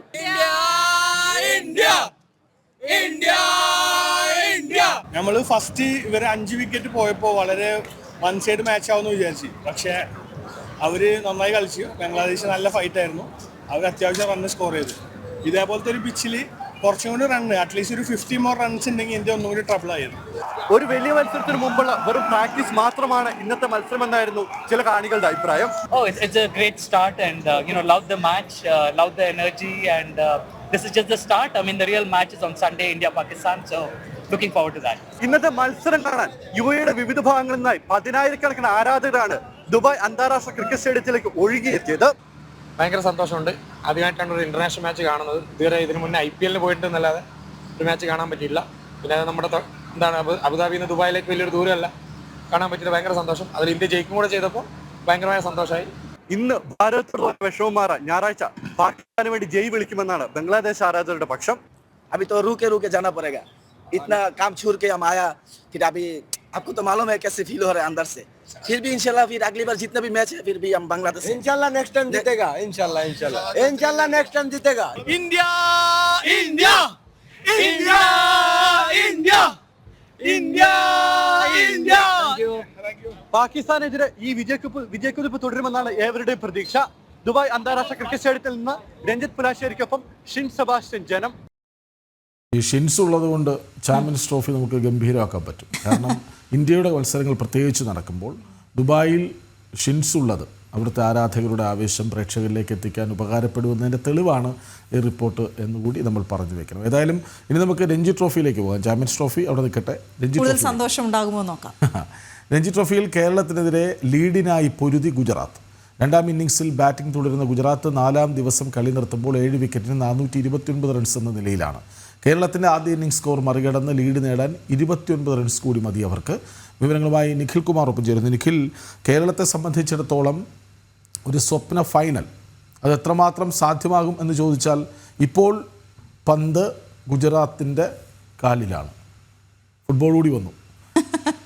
പക്ഷേ കേരളത്തിന് സാധ്യതകൾ നൽകുന്നത് മറ്റു ചില കാര്യങ്ങളാണ്. ഒരു ന്യൂ ബോൾ വരുന്നു, 4-ാം ദിവസമാണ്, തുടക്കത്തിലൊരല്പം മൂവ്മെൻറ്റ് പന്തിന് കിട്ടാൻ സാധ്യതയുണ്ട്. അങ്ങനെയാണെങ്കിൽ MD നിതീഷിന് അത് ഗുണം ചെയ്യാനാകുമ്പോൾ 3 വിക്കറ്റ്, 1 വിക്കറ്റ് കൂടി വീണാൽ ഒരുപക്ഷെ വലിയ സമ്മർദ്ദത്തിലേക്ക് ഗുജറാത്ത് പോകുമെന്ന കാര്യത്തിൽ സംശയം വേണ്ട. കാരണം മുന്നിലുള്ളത് ഫൈനൽ എന്ന ഡ്രീം ആണ്. അത് കേരളത്തിന് കുറച്ചുകൂടി ആവശ്യമുള്ളതുമാണ്. അപ്പോൾ സ്വാഭാവികമായി ഒരു വല്ലാത്ത മാനസികാവസ്ഥയിൽ ജയിച്ചേ തീരൂ. ഇനി നഷ്ടപ്പെടാനില്ല. കാരണം 4-ാം ദിനം അവസാനിക്കുമ്പോൾ പ്രതിരോധത്തിൽ കേരളമാണ്. അപ്പോൾ ഇനി നഷ്ടപ്പെടാനില്ല എന്ന തരത്തിലൊരു ആഞ്ഞടിക്കൽ ഉണ്ടായാൽ കേരളത്തിൻ്റെ സാധ്യതകൾ ചുരുക്കി ചോദിച്ചാൽ എനിക്ക് ഇത്രേ ചോദിക്കാനുള്ളൂ, കേരളം ജയിക്കുമോ? കൃഷ്ണരാജ് പറഞ്ഞത് തന്നെയാണ്. കാരണം ഇന്നത്തെ ആദ്യ സെഷൻ അത് കേരളത്തെ സംബന്ധിച്ച് വളരെയധികം നിർണായകമാണ്. കാരണം 29 റൺസ് കൂടി മാത്രം മതി ഗുജറാത്തിന് ലീഡ് നേടാൻ എന്നുള്ളതാണ് ഏറ്റവും ശ്രദ്ധേയകരമായ കാര്യം. നമ്മൾ ക്വാർട്ടർ മത്സരത്തിൽ കണ്ടതാണ്. ക്വാർട്ടർ മത്സരത്തിൽ കേരളം നേടിയ 1 റൺസിൻ്റെ ആ ഒരു ലീഡ് അതാണ് കേരളത്തിന് സെമിയിലേക്ക് വഴി തുറന്നത്. അതുകൊണ്ട് തന്നെ ഈ 29 റൺസ് ഗുജറാത്ത് മറികടക്കുമോ, ഗുജറാത്ത് ആദ്യ ഇന്നിംഗ്സ് ലീഡ് നേടുമോ എന്നുള്ളതാണ് ഏറ്റവും ശ്രദ്ധേയകരമായ കാര്യം. എല്ലാവരും ഉറ്റുനോക്കുന്നത് അതുകൊണ്ട് തന്നെയാണ്.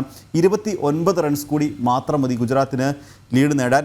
അതിൽ എടുത്തു പറയേണ്ടത് ഈ ആദ്യ സെഷൻ തന്നെയാണ്. ആദ്യ സെഷൻ ബൗളിങ്ങിനെ പിന്തുണയ്ക്കും എന്നാണ്, അതായത് ഈ ഒരു 4-ാം ദിനം ബൗളിങ്ങിനെ പിന്തുണയ്ക്കും എന്നാണ് പൊതുവെ പറയാറ്. നരേന്ദ്രമോദി സ്റ്റേഡിയമാണ് ഗുജറാത്തിലെ. അവിടെ 4-ാം ദിനം വരുമ്പോൾ പൊതുവെ ബൗളിങ്ങിനെ പിന്തുണയ്ക്കുന്ന ഒരു പിച്ചായി മാറും എന്നാണ് പറയാറ്. പക്ഷേ നമ്മൾ എടുത്തു പറയുന്ന മറ്റൊരു കാര്യമുണ്ട്. അതായത് ക്രീസിൽ നിൽക്കുന്ന, ഗുജറാത്തിന് വേണ്ടി ക്രീസിൽ നിൽക്കുന്ന 2 താരങ്ങൾ ജയ്മീത് പട്ടേലും ഒപ്പം തന്നെ SA ദേശായിയുമാണ്. ഇവർ രണ്ടുമാണ് നിലവിൽ ക്രീസിലുള്ളത്. ഇവർ 2 പേരും ഇന്നലെ നങ്കൂരമിട്ട് കളിച്ചത് കൊണ്ട് മാത്രമാണ് തുടരെ വിക്കറ്റുകൾ പോകാതെ ആ ഒരു 7 വിക്കറ്റ് അതങ്ങനെ തന്നെ നിൽക്കുന്നു. പിന്നെ ആ 3 വിക്കറ്റ് കേരളത്തിന് മുന്നിലുള്ളത് അങ്ങനെ തന്നെയാണ്. ജയ്മീത് പട്ടേലിനെ സംബന്ധിച്ച് ജയ്മീത് പട്ടേൽ 161 പന്തിൽ നിന്നാണ് 74 റൺസ് സ്വന്തമാക്കിയത്. ദേശായിയെ സംബന്ധിച്ച് 134 പന്തിൽ നിന്നാണ് 24 റൺസ് സ്വന്തമാക്കിയത്. സ്കോറിനപ്പുറത്തേക്ക് ഇവർ എത്ര പന്ത് നേരിട്ടു എന്നുള്ളതാണ് ഏറ്റവും ശ്രദ്ധേയകരമായ കാര്യം. കാരണം വിക്കറ്റുകൾ കളയാതെ ക്രീസിൽ പിടിച്ചു നിൽക്കുക എന്നുള്ള സ്ട്രാറ്റജി അതുതന്നെയാണ് ഗുജറാത്ത് പിന്തുടരുന്നത്. കാരണം എങ്ങനെയും ആദ്യ ഇന്നിംഗ്സിൽ ലീഡ് സ്വന്തമാക്കുക. കാരണം ഇന്ന് 4-ാം ദിനമാണ്.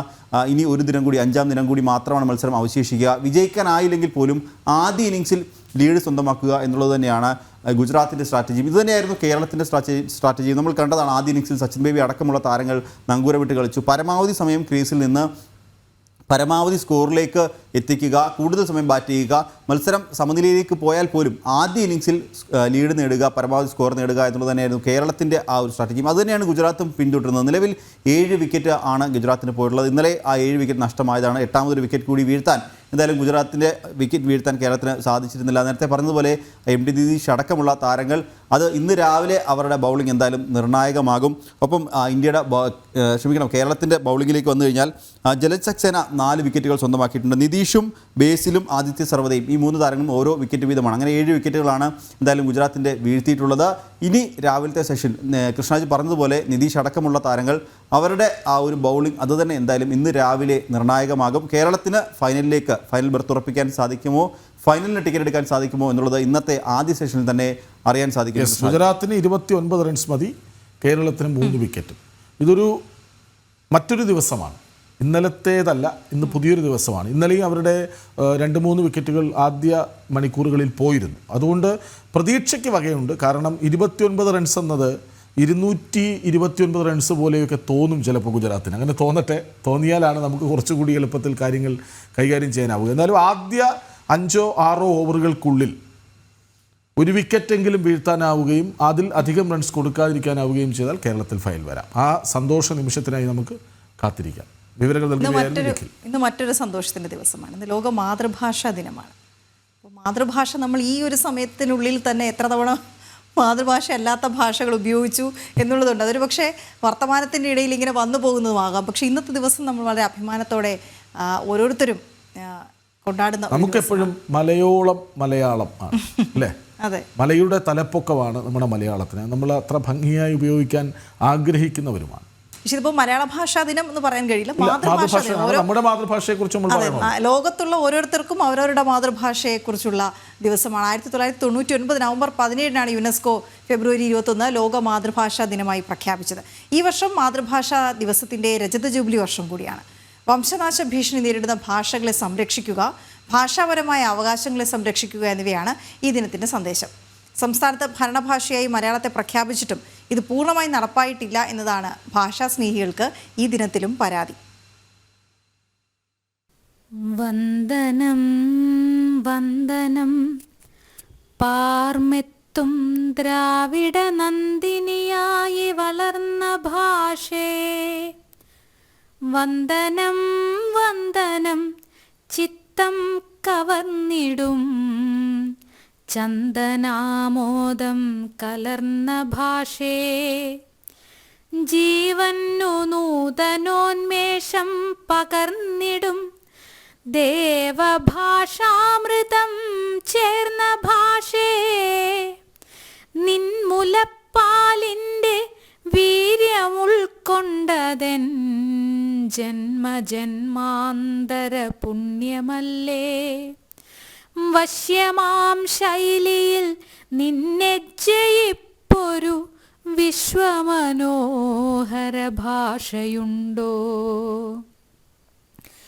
താളമിട്ടാടുന്നു തെങ്കടൽ കല്ലോല പാളി നിൻ ഗാനങ്ങൾ കേട്ടിടുമ്പോൾ, താനമായി തീരുന്നു നാളികേരദ്രുമ താലപത്രാന്തര മർമ്മരങ്ങൾ, ആനന്ദരാഗങ്ങൾ മൂളുന്നു നീളുന്ന കാനനപ്പൊൽക്കുളിർ ചോലയെല്ലാം, ത്വൽകർമ്മമണ്ഡലം വിസ്തൃതമല്ലൊരു കൈക്കുടവട്ടമാണായിരിക്കാം, എങ്കിലും നിൻ കീർത്തിയെത്താത്തതെങ്ങുവാൻ ശങ്കരദേശികദേശഭാഷേ, അന്തരീക്ഷത്തിൽ സുഗന്ധം പരക്കുവാൻ എന്തിന്നു കസ്തൂരിയേറെയോർത്താൽ.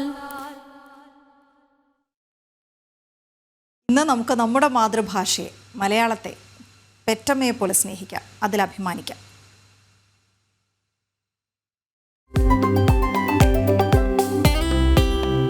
ഇന്ന് ഫെബ്രുവരി 21 ലോക മാതൃഭാഷാ ദിനം.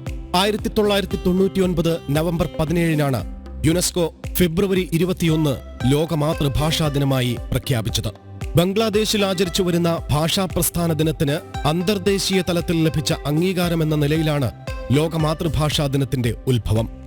ഭാഷയുടെ സാംസ്കാരിക വൈവിധ്യവും ബഹുഭാഷാത്വവും പ്രചരിപ്പിക്കുക എന്ന ഉദ്ദേശത്തോടെ യുനെസ്കോ ആസ്ഥാനത്തും അംഗരാഷ്ട്രങ്ങളിലും ലോക മാതൃഭാഷാ ദിനം വർഷം തോറും ആചരിക്കപ്പെടുന്നു. ലോകത്തേക്ക് കടന്നുവരുന്ന ഓരോ വ്യക്തിക്കും ഓരോ ഭാഷയുണ്ട്. അതാണ് അവരുടെ മാതൃഭാഷ. താരാട്ടുപാട്ടിലൂടെ, പഴങ്കഥകളിലൂടെ, പഴഞ്ചൊല്ലിലൂടെ കേട്ടുവളർന്ന ഭാഷ. മാതൃഭാഷയെ നമ്മൾ പെറ്റമ്മയെപ്പോലെ കാണുന്നു. നമ്മളെ നമ്മളാക്കിയ ഭാഷ മലയാളമാണ്. നമ്മുടെ ഭാഷ നമ്മുടെ അവകാശമാണ്. കൈവിടാതെ അതിനെ കാത്തു സൂക്ഷിക്കേണ്ടത് നമ്മളാണ്. അത് നമ്മുടെ കടമയാണ്. മിണ്ടിത്തുടങ്ങാൻ ശ്രമിക്കുന്ന പിഞ്ചിളം ചുണ്ടിന്മേലമ്മിഞ്ഞ പാലിനൊപ്പം അമ്മ എന്നുള്ള രണ്ടക്ഷരമല്ലയോ സമ്മേളിച്ചിടുന്നതൊന്നാമതായി. മറ്റുള്ള ഭാഷകൾ കേവലം ധാത്രിമാർ, മർത്യന്നു പെറ്റമ്മ തൻ ഭാഷ താൻ. മറ്റുള്ള ഭാഷകൾ കേവലം ധാത്രിമാർ, മർത്യന്നു പെറ്റമ്മ തൻ ഭാഷ താൻ. മറ്റു വാർത്തകളിലേക്ക് പോകാം. സ്ഥാനക്കയറ്റ സ്ഥലം മാറ്റ വ്യവസ്ഥകളിൽ മാറ്റം കൊണ്ടുവരാനുള്ള നീക്കത്തിൽ എതിർപ്പുമായി സർക്കാർ ജീവനക്കാരുടെ സംഘടനകൾ. ഭരണപരിഷ്കാര കമ്മീഷൻ റിപ്പോർട്ടിൽ മന്ത്രിസഭായോഗം അംഗീകരിച്ച നിർദ്ദേശങ്ങളിൽ എതിർപ്പ് രേഖപ്പെടുത്തി. സ്ഥാനക്കയറ്റത്തിനും ബൈ ട്രാൻസ്ഫർ നിയമനങ്ങൾക്കും പരീക്ഷ വേണമെന്നതടക്കമുള്ള നിർദ്ദേശങ്ങളാണ് സംഘടനകൾ തള്ളുന്നത്. ഈ എക്സ്ക്ലൂസീവ് വാർത്തയുടെ വിവരങ്ങളുമായി ശാലിനി വീണ്ടും ചേരുന്നു. ശാലിനി, എന്താണ് വാർത്തയുടെ വിവരങ്ങൾ?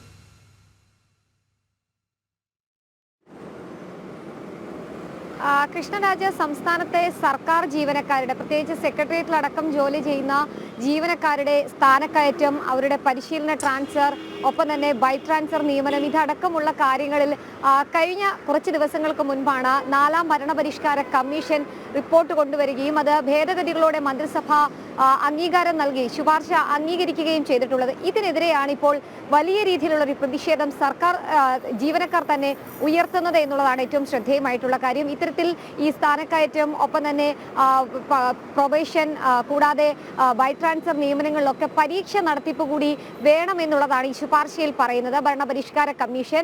അപ്പോൾ സ്വാഭാവികമായും ഇനിയൊരു പരീക്ഷ എഴുതിക്കൊണ്ട് മറ്റൊരു നിയമനത്തിലേക്ക് കടക്കുക, അല്ലെങ്കിൽ അത്തരത്തിലൊരു നിയമനം ഉറപ്പിക്കുക എന്നുള്ളത് സർക്കാർ ജീവനക്കാരെ സംബന്ധിച്ചിടത്തോളം ഒരു വെല്ലുവിളി ഉണ്ടാക്കുന്നുണ്ട്. ഈ ഘട്ടത്തിലാണ് കഴിഞ്ഞ ദിവസങ്ങളിലടക്കം ഇതുമായി ബന്ധപ്പെട്ട ആശങ്കകൾ പരിഹരിക്കാനും വിഷയം വിശദമായി ചർച്ച ചെയ്യാനും ഭരണപരിഷ്കാര കമ്മീഷനിലെ ഉദ്യോഗസ്ഥരും സർക്കാർ ജീവനക്കാരുടെ സംഘടനാ പ്രതിനിധികളും യോഗം നടത്തിയത്. ഈ യോഗത്തിലും ഇവർ ഇതേ നിലപാട് തന്നെ സ്വീകരിക്കുകയായിരുന്നു. വിവിധ സംഘടനകൾ, പ്രത്യേകിച്ച് Kerala NGO association, NGO union, NGO Sangh അടക്കമുള്ള യൂണിയൻ സംഘടനകൾ, ജോയിന്റ് കൗൺസിൽ അടക്കമുള്ള സംഘടനകളുടെ പ്രതിനിധികളും ഈ യോഗത്തിൽ പങ്കെടുക്കുകയും ചെയ്യുന്നു. അവർ വലിയ രീതിയിലുള്ള വിമർശനം ഇക്കാര്യത്തിൽ ഉന്നയിക്കുന്നുണ്ട്. ഇനി ഒരു പരീക്ഷ നടത്തുക, അതിൽ റാങ്ക് ലിസ്റ്റ് പ്രസിദ്ധീകരിക്കുക, എന്നിട്ട് മറ്റ് നടപടികളിലേക്ക് കടക്കുക എന്നുള്ളത് ആശങ്കയുണ്ടാക്കുന്നതാണ്. ഒറ്റക്കെട്ടായി തന്നെ ഈ എല്ലാ സംഘടനകളും, ഭരണ പ്രതിപക്ഷ യൂണിയനുകൾ ഇതിൽ വിയോജിപ്പ് അറിയിച്ചിട്ടുണ്ട്. ഇതുകൊണ്ട് തന്നെ ഈ തീരുമാനം എത്രത്തോളം ഇനി സർക്കാർ നടപ്പിലാക്കുമെന്നുള്ളതാണ് കണ്ടറിയേണ്ടത്. കാരണം സർക്കാർ സംവിധാനത്തിനുള്ളിൽ നിൽക്കുന്ന ഭരണകക്ഷി സംഘടനകൾ അടക്കമുള്ള യൂണിയൻ സംഘടനകൾ ഇതിൽ പ്രതിഷേധം അറിയിച്ച സാഹചര്യത്തിൽ വിശദമായൊരു ചർച്ചയിലൂടെ ആയിരിക്കും ഇനി മുന്നോട്ട് പോവുക എന്നുള്ളതാണ് നമ്മൾ മനസ്സിലാക്കുന്നത്. എന്തായാലും പല ഘട്ടങ്ങളിലും നമ്മൾ കണ്ടിട്ടുണ്ട് ഭരണാനുകൂല സംഘടനകൾ പ്രതിഷേധം അറിയിച്ച് പല തീരുമാനങ്ങളും പിൻവലിക്കുന്നത്. പക്ഷേ ഇത് ഭരണാനുകൂല സംഘടനകൾക്കപ്പുറം പ്രതിപക്ഷ സംഘടനകളും അടക്കമുള്ളവർ ഈ ഒരു പ്രതിഷേധം അറിയിച്ച സാഹചര്യത്തിലും ഈ യോഗത്തിലടക്കം ഈ ഒരു എതിർപ്പും വിയോജിപ്പും ഉയർന്ന പശ്ചാത്തലത്തിൽ വിശദമായ ചർച്ച ഉണ്ടാകുമെന്നുള്ളതാണ് നമ്മൾ മനസ്സിലാക്കുന്നത്. പല നിയമനങ്ങളും രാഷ്ട്രീയ നിയമനങ്ങളാണ്. സ്വാഭാവികമായും രാഷ്ട്രീയ നിയമനത്തിലൂടെയും പിൻവാതിൽ നിയമനത്തിലൂടെയും ഒക്കെ തന്നെ ജോലിയിലേക്ക് കയറിയ ആളുകളുണ്ട്. ഇവിടെ ഇനി ഒരു പരീക്ഷ നടത്തി റാങ്ക് ലിസ്റ്റ് പ്രസിദ്ധീകരിക്കുക, അല്ലെങ്കിൽ അത്തരത്തിലൊരു ഘട്ടത്തിലേക്ക് ഭരണപരിഷ്കാര കമ്മീഷന്റെ ശുപാർശകൾ അംഗീകരിച്ച് മുന്നോട്ട് പോവുകയാണെങ്കിൽ ജോലി നഷ്ടപ്പെടുന്നത് ഒരുപാട് പേർക്കായിരിക്കുമെന്നുള്ള വിലയിരുത്തൽ, അല്ലെങ്കിൽ അത്തരത്തിലൊരു അനുമാനം പല സംഘടനാ പ്രതിനിധികൾക്കുമുണ്ട്. അതുതന്നെയാകാം ഒരു പക്ഷേ ഇതിലൊരു വിയോജന കുറിപ്പ് അറിയിക്കാനും വിയോജനം രേഖപ്പെടുത്താനുമുള്ള രീതിയിലേക്ക് കാര്യങ്ങൾ എത്തിയത്. എന്തായാലും സർക്കാർ ഇനി ഇതിൽ വിശദമായ അന്വേഷണവും പരിശോധനയും ഒക്കെ നടത്തിയതിനു ശേഷം മാത്രമായിരിക്കും അതിലൊരു അന്തിമ തീരുമാനത്തിലേക്ക് കടക്കുക. എന്തായാലും മന്ത്രിസഭാ യോഗ തീരുമാനത്തിൽ ആണ് ഇത്തരത്തിലൊരു തീരുമാനം എടുക്കുകയും ഒപ്പം തന്നെ ഭരണപരിഷ്കാര കമ്മീഷന്റെ ശുപാർശ മന്ത്രിസഭാ യോഗം അംഗീകരിക്കുകയും ചെയ്തത്. ആ അംഗീകരിച്ച തീരുമാനത്തിനോടാണ് ഭരണ പ്രതിപക്ഷ സംഘടനകൾ ഇത്തരത്തിൽ കാര്യമായി തന്നെ എതിർപ്പ് രേഖപ്പെടുത്തുകയും യോഗത്തിലടക്കം ഈ ഒരു എതിർപ്പ് ഔദ്യോഗികമായി അറിയിക്കുകയും ചെയ്തിട്ടുള്ളത്. കൃഷ്ണരാജ്. ശരി, സ്ഥാനക്കയറ്റ സ്ഥലം മാറ്റ വ്യവസ്ഥകളിൽ മാറ്റം കൊണ്ടുവരാനുള്ള നീക്കത്തെ എതിർക്കുകയാണ് സർക്കാർ ജീവനക്കാരുടെ സംഘടനകൾ. വിവരങ്ങൾ നൽകുകയായിരുന്നു എക്സ്ക്ലൂസീവ് വാർത്തയുടെ. ഒരുപക്ഷെ വരും മണിക്കൂറുകളിൽ കൂടുതൽ സജീവമായി ചർച്ച ചെയ്യപ്പെടേണ്ട ഒരു വിഷയമാണ്. വിവരങ്ങൾ നൽകുകയായിരുന്നു ശാലിൻ. അതേസമയം നമ്മൾ നേരത്തെ തന്നെ പറഞ്ഞിരുന്നു PSC അംഗങ്ങളുടെ ശമ്പള വർധന. ഈ ശമ്പള വർധനയിൽ പ്രതിഷേധം ശക്തമാവുകയാണ്. സാമ്പത്തിക പ്രതിസന്ധിയുടെ പേരിൽ മറ്റ് സർക്കാർ ഉദ്യോഗസ്ഥർക്ക് ആനുകൂല്യങ്ങൾ നിഷേധിക്കുമ്പോഴാണ് PSC അംഗങ്ങളോടുള്ള സർക്കാരിൻ്റെ കരുതലെന്നും വിമർശനമുണ്ട്. സർക്കാർ നടപടി ഇടത് അനുഭാവികളെ സഹായിക്കാനെന്ന് സെക്രട്ടേറിയറ്റ് എംപ്ലോയീസ് സംഘ് BMS പ്രതികരിച്ചു. PSC അംഗങ്ങൾക്കുള്ള ശമ്പളം വാരിക്കോരി നൽകിയതിൽ വ്യാപക പ്രതിഷേധങ്ങളാണ് ഉയരുന്നത്. സാമ്പത്തിക പ്രതിസന്ധിയുടെ പേരിൽ മറ്റ് സർക്കാർ ഉദ്യോഗസ്ഥർക്ക് ആനുകൂല്യങ്ങൾ നിഷേധിക്കുമ്പോഴാണ് സർക്കാരിന്റെ ഈ കരുതലെന്നാണ് Kerala secretariat employees Sangh BMS വിമർശിക്കുന്നത്. സർക്കാരിന്റെ നോമിനികളായിട്ട് വിവിധ സ്ഥലങ്ങളിൽ ജോലി ചെയ്യുന്ന ആൾക്കാർക്ക് ഇവർക്കെല്ലാം വർദ്ധിതമായ ശമ്പളം വർദ്ധിപ്പിക്കുന്നതിലൂടെ ഗവൺമെന്റ് ലക്ഷ്യമിടുന്നത് അല്ലെങ്കിൽ പാർട്ടി ലക്ഷ്യമിടുന്നത് പാർട്ടിക്ക് ആവശ്യമായിട്ടുള്ള ലെവി ഇവരിൽ നിന്ന് പരമാവധി പിരിച്ചെടുക്കുക എന്നുള്ള ലക്ഷ്യമാണ്. കൂടുതൽ ലെവി കിട്ടുന്നതിന് വേണ്ടിയിട്ട് ആർക്ക് നിന്നാണ് കൂടുതൽ ലെവി പാർട്ടിക്ക് കിട്ടുന്നത് അവർക്ക് കൂടുതൽ ശമ്പളം കൊടുക്കുക എന്നുള്ള തന്ത്രമാണ് ഇതിന്റെ പിന്നിലുള്ളത്. സർക്കാരിന്റെ നടപടി ഇടതുപക്ഷ അനുഭാവികളായ അംഗങ്ങൾക്ക് സാമ്പത്തിക ലാഭം ഉണ്ടാക്കി തീർക്കുന്നതിന്റെ ഭാഗമായിട്ടാണെന്നും സെക്രട്ടേറിയറ്റ് എംപ്ലോയീസ് സംഘ് BMS വിമർശിക്കുന്നു. സംസ്ഥാനത്തെ ഇടത് ഗവൺമെന്റിന്റെ അനുഭാവികളായിട്ടും അവരുടേതായ കുറെ ആൾക്കാരെയും സംസ്ഥാനത്തിന്റെ വിവിധ ഭാഗങ്ങളിൽ വിവിധ സ്ഥലങ്ങളിൽ നിയമിച്ചിട്ടുണ്ട്. അവർക്ക് കൂടുതലായിട്ട് സാമ്പത്തിക ആനുകൂല്യങ്ങൾ ലഭ്യമാക്കുക എന്ന ഒരു കപട ലക്ഷ്യത്തിന്റെ ഭാഗമായിട്ടാണ് ഇപ്പൊ PSC അംഗങ്ങൾക്കും ശമ്പളം കൂട്ടിയിരിക്കുന്നത്. നിലവിൽ ചെയർമാന് അടിസ്ഥാന ശമ്പളം 76,000 രൂപയാണ്. വിവിധ അലവൻസുകൾ ഉൾപ്പെടെ 2.26 ലക്ഷം രൂപയാണ് പ്രതിമാസം ലഭിക്കുക. അംഗങ്ങൾക്ക് അടിസ്ഥാന ശമ്പളം 70,000 രൂപയാണ്. അലവൻസ് ഉൾപ്പെടെ 2.23 ലക്ഷം രൂപ വരെ ലഭിക്കും. ഈ നീക്കമാണ് വിമർശനങ്ങൾക്ക് ഇടയാക്കുന്നത്. ജനം, തിരുവനന്തപുരം. UGC കരട് നയത്തിനെതിരെ രാജ്ഭവൻ അതൃപ്തി അറിയിച്ചിട്ടും ഉന്നത വിദ്യാഭ്യാസ കൺവെൻഷൻ സംഘടിപ്പിച്ചതോടെ ഗവർണർ സർക്കാർ ബന്ധം ഉലയുന്നു. മറ്റ് സംസ്ഥാനങ്ങളുമായി ചേർന്ന് പ്രമേയം പാസാക്കിയതിലും ചാൻസലറായ ഗവർണർക്ക് അതൃപ്തിയുണ്ട്. ഉന്നത വിദ്യാഭ്യാസ മന്ത്രിമാരുടെ സംഘം പ്രധാനമന്ത്രിയെയും കേന്ദ്രമന്ത്രിയെയും കാണാനിരിക്കെ കൺവെൻഷനിൽ പങ്കെടുക്കാത്ത VC-മാരുടെ നിലപാട് നിർണായകമാണ്. ശാലിനി തന്നെയാണ് വിവരങ്ങളുമായി ചേരുന്നത്. ശാലിനി, ഇതിൻ്റെ കൂടി വിവരങ്ങൾ, കാരണം ഈ UGC വിരുദ്ധ കൺവെൻഷൻ നടക്കുന്നു, അത് സർക്കാർ ചെലവിൽ തന്നെ നടത്താനും പോകുന്നതായുള്ള വാർത്തകൾ കഴിഞ്ഞ ദിവസം നമ്മൾ തന്നെ നൽകിയതാണ്. തുടർ വാർത്തകളിലാണ് നമുക്കിത് വ്യക്തമാകുന്നത്. ഗവർണറുമായുള്ള ബന്ധം സംസ്ഥാന സർക്കാർ വീണ്ടും കലുഷിതമാക്കാൻ ഉദ്ദേശിക്കുന്നു എന്നത്. വിവരങ്ങൾ.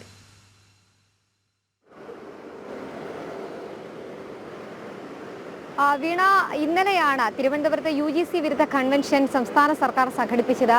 ഉന്നത വിദ്യാഭ്യാസ മന്ത്രി അധ്യക്ഷയായി മുഖ്യമന്ത്രി പിണറായി വിജയനാണ് ഒരു കൺവെൻഷൻ ഉദ്ഘാടനം ചെയ്യുകയും ചെയ്തത്. ഈ കൺവെൻഷനിൽ വിവിധ സംസ്ഥാനങ്ങളെ ഒപ്പം നിർത്തിക്കൊണ്ട്, പ്രത്യേകിച്ച് തമിഴ്നാട്, തെലങ്കാന, പഞ്ചാബ്, കർണാടക സംസ്ഥാനങ്ങളെ ഒപ്പം നിർത്തിക്കൊണ്ട് ഒരു പ്രമേയം പാസാക്കി കേന്ദ്ര സർക്കാരിന്റെ ശ്രദ്ധയിൽ കൊണ്ടുവരാനും ശ്രമം നടക്കുകയുണ്ടായി. പ്രത്യേകിച്ച് കേന്ദ്ര ഉന്നത വിദ്യാഭ്യാസ മന്ത്രിയെയും പ്രധാനമന്ത്രി നരേന്ദ്രമോദിയെയും കാണാനുള്ള തയ്യാറെടുപ്പിലാണ് കേരളം ഉള്ളത്. കൂടാതെ തെലങ്കാനയിലും സമാനമായി തന്നെ UGC വിരുദ്ധ സെമിനാർ നടത്താനുള്ള അല്ലെങ്കിൽ അത്തരത്തിലൊരു കൺവെൻഷൻ നടത്താനുള്ള തീരുമാനവും ഈ ഒരു കൺവെൻഷന് പിന്നാലെ എടുത്തിട്ടുമുണ്ട്. ഇവിടെയാണ് ഗവർണർ സർക്കാരിന്റെ അടുത്തൊരു രീതിയിലുള്ള ഒരു പോരിലേക്ക് കാര്യങ്ങൾ പോകുന്നത് എന്നുള്ളതാണ് ഏറ്റവും ശ്രദ്ധേയമായിട്ടുള്ള കാര്യം.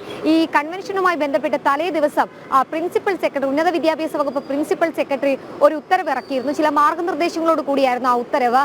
അതിൽ സർക്കാർ ചെലവിൽ ഈ പരിപാടി നടത്തണം, ഒപ്പം തന്നെ ഓരോ കോട്ട നിശ്ചയിച്ചുകൊണ്ട് ഓരോ സർവകലാശാലകളിൽ നിന്ന് വിദ്യാർത്ഥികളെ പങ്കെടുപ്പിക്കണം, കൂടാതെ ലീവ് അടക്കം നൽകും, ശമ്പളത്തോടു കൂടി ലീവ് നൽകും എന്നുള്ളതായിരുന്നു ആ ഉത്തരവിൽ പറഞ്ഞത്. പിന്നീട് ആ ഉത്തരവ് വിവാദമായി ഗവർണർ തന്നെ നേരിട്ട് ഇടപെട്ടു. അത് പിൻവലിക്കേണ്ട സാഹചര്യത്തിലേക്ക് സർക്കാർ എത്തി. ഗവർണർ മുന്നിൽ മുട്ടുമടക്കുന്ന ഒരു സാഹചര്യം സർക്കാർ സ്വീകരിക്കുകയും ചെയ്തു. ആ അതൃപ്തി അടക്കം നേരിട്ട് മുഖ്യമന്ത്രിയെ വിളിച്ച് അറിയിച്ചതുമാണ്. പക്ഷേ അതിനുശേഷവും ഇത് നടപടിയുമായി മുന്നോട്ട് പോകാൻ തന്നെയാണ് സർക്കാർ തീരുമാനിച്ചിട്ടുള്ളത്.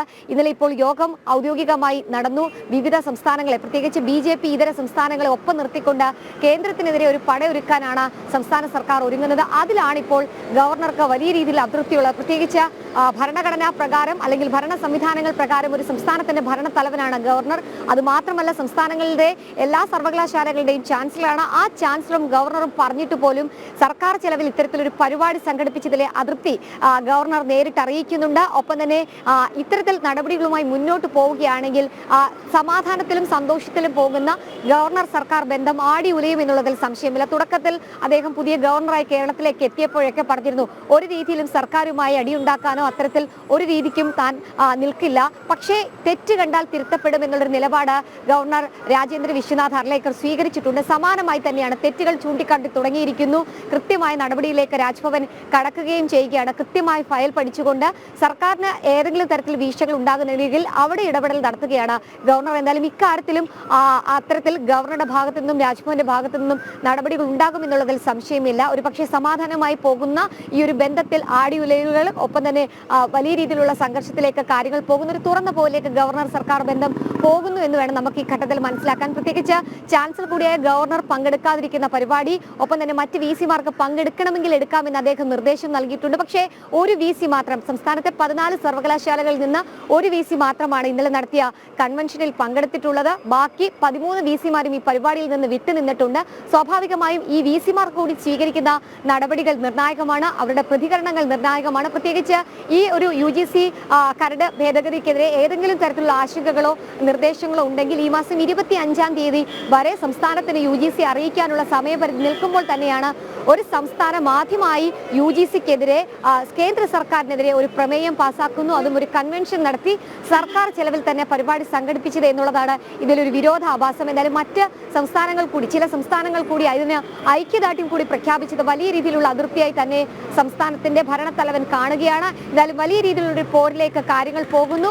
ഒപ്പം തന്നെ ഈ UGC ചട്ട ഭേദഗതിക്കെതിരെ അല്ലെങ്കിൽ ഈ ഒരു മാർഗനിർദ്ദേശങ്ങൾക്കെതിരെ സംസ്ഥാന സർക്കാർ സ്വീകരിക്കുന്ന നടപടിക്കെതിരെ ചാൻസലർ കൂടിയായ ഗവർണർ കൂടി ഏത് തരത്തിലുള്ള നടപടികൾ ഇനി സ്വീകരിക്കും, കേന്ദ്ര സർക്കാരിനെ ഏത് തരത്തിൽ അദ്ദേഹം കാണുമെന്നുള്ളതും ഈ വിഷയത്തിൽ ഏറ്റവും നിർണായകമാണ്. എന്തായാലും 3-ാം തീയതി ഒരു സർവകലാശാല ബില്ലടക്കം നിയമസഭയിൽ അവതരിപ്പിക്കാനിരിക്കുന്ന സാഹചര്യത്തിൽ കൂടിയാണ് ഇടത് സർക്കാർ തിരക്കിട്ട തരത്തിലൊരു കൺവെൻഷൻ നടത്തുകയും ഗവർണറുടെ അതൃപ്തിയോടുകൂടി സർക്കാർ ചെലവിൽ പരിപാടി സംഘടിപ്പിച്ച് പ്രമേയം പാസാക്കുകയും ചെയ്തിട്ടുള്ളത്. വീണ.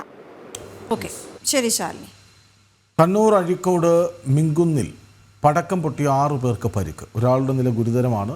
മിങ്കുന്ന് മുച്ചിരിയൻ കാവിൽ തെയ്യം നടക്കുന്നതിനിടെ അമിട്ട് പൊട്ടി ആളുകൾക്കിടയിൽ വീഴുകയായിരുന്നു.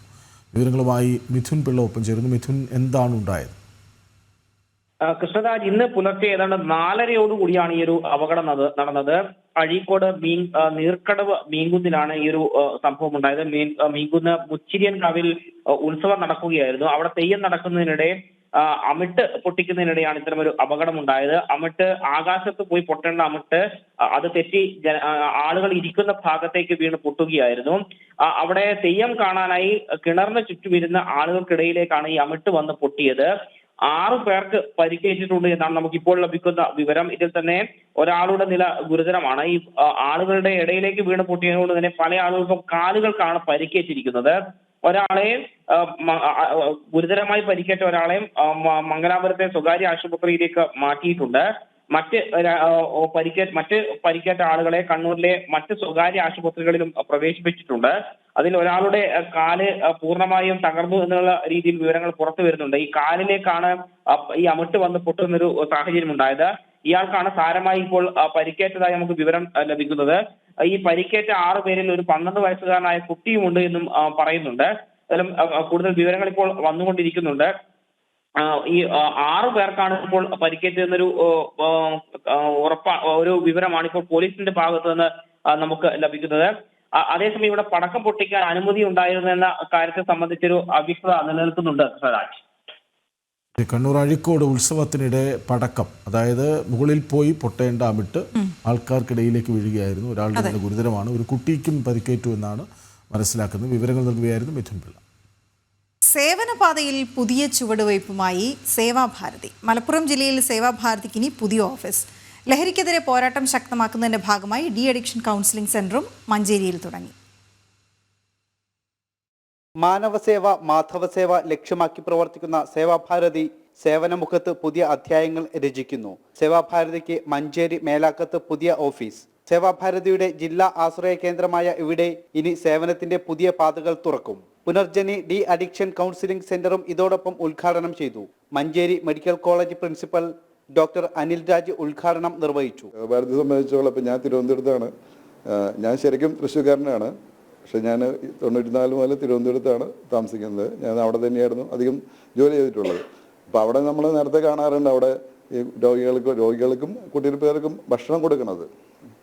അത് പണ്ട് കാലത്ത് തുടങ്ങിയിട്ടുള്ളതാണ്. അത് നന്നായി ചെയ്യണ ഒരു കാര്യം തന്നെയാണ്. നമുക്കത് എല്ലാവർക്കും വളരെ അപ്രീഷിയേഷനുള്ള ഒരു കാര്യം തന്നെയാണ്. അപ്പോൾ അതുപോലെ തന്നെ ഇതുപോലത്തുള്ള കൂട്ടായ്മകളും ഇങ്ങനെയുള്ള കാര്യങ്ങൾ ഇപ്പോൾ ആശ്രയം പേരിൽ തന്നെയുള്ള ഇതുകൊണ്ട് ആശ്രയ കേന്ദ്രം എന്ന് പറയുന്നുണ്ടെങ്കിൽ എല്ലാവർക്കും അതുകൊണ്ട് ഇപ്പോൾ അതിൽ നമ്മളാരും മാറ്റിയെടുത്തേണ്ട കാര്യമില്ല. നമ്മളെ അടുത്ത് വരണ എല്ലാവർക്കും ഒരു ഇത് കൊടുക്കാനുള്ള ഒരു സന്മനസ് കാണിക്കണം. AK ബാലകൃഷ്ണൻ നായർ, ഭാര്യ സത്യവതി ടീച്ചർ എന്നിവർ മഞ്ചേരി നഗരത്തിൽ 50 സെന്റ് സ്ഥലം സേവാഭാരതിക്ക് സൗജന്യമായി നൽകിയിരുന്നു. കോടികൾ വിലമതിക്കുന്ന സ്ഥലമാണ് സൗജന്യമായി നൽകിയത്. ഈ സ്ഥലത്തുള്ള കെട്ടിടത്തിലാണ് സേവാഭാരതിയുടെ ആശ്രയ കേന്ദ്രവും പുനർജനി ഡി അഡിക്ഷൻ കൗൺസിലിംഗ് സെന്ററും. ചടങ്ങിൽ രാഷ്ട്രീയ സ്വയം സേവക സംഘം ഉത്തര കേരളം പ്രാന്ത സേവാ പ്രമുഖ് MC വത്സൻ മുഖ്യ പ്രഭാഷണം നടത്തി. ജനം, മലപ്പുറം. വീണ തിരിച്ചും മറിച്ചും ചോദിക്കും, പക്ഷെ പറയരുത്. ഇല്ല. ഒടുവിൽ അത് പറയേണ്ടി വന്നു അവർക്ക്.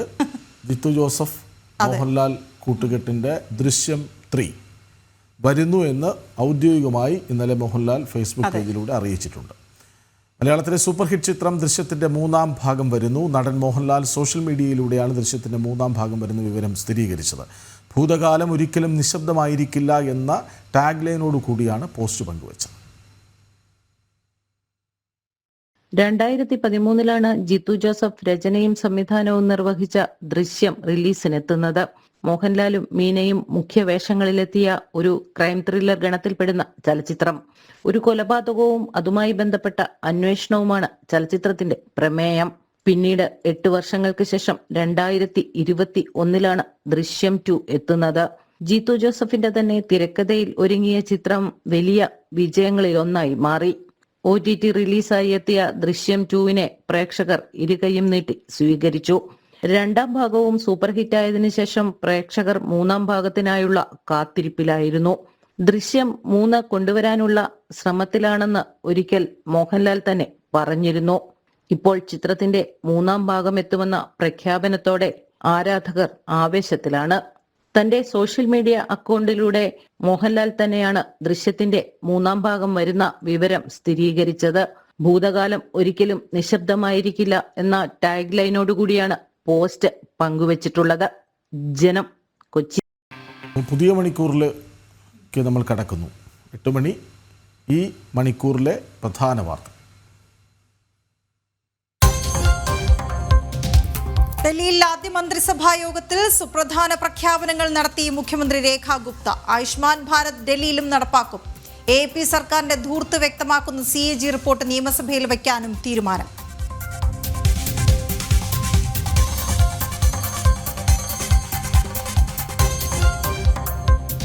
ആശാവർക്കർമാർ അനിശ്ചിതകാല പണിമുടക്കിലേക്ക്. മെഡിക്കൽ ഓഫീസർമാർക്ക് നോട്ടീസ് നൽകും. സെക്രട്ടേറിയറ്റ് നടയിൽ ജീവിത സമരം 12ാം ദിവസം.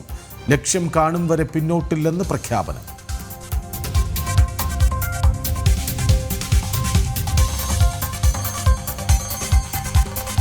കേരള ആഗോള നിക്ഷേപക ഉച്ചകോടിക്ക് കൊച്ചിയിൽ നിന്ന് തുടക്കം. സാക്ഷിയായി പാതി വഴിയിൽ നിലച്ച വൻ പദ്ധതികൾ. ടീകോം, റിയൽ എസ്റ്റേറ്റ് താൽപര്യങ്ങളിൽ മുങ്ങി കൊച്ചി സ്മാർട്ട് സിറ്റി. എല്ലാത്തിനും കാരണം കേരള സർക്കാർ കെടുകാര്യസ്ഥത.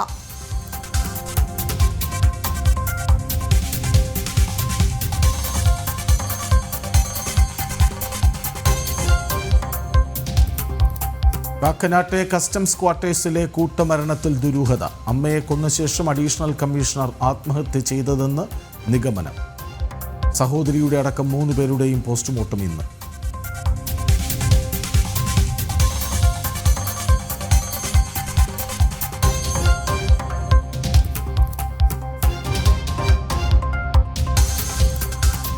ഇസ്രായേലിൽ വൻ ഭീകരാക്രമണം. നിർത്തിയിട്ട 3 ബസ്സുകളിൽ സ്ഫോടനം.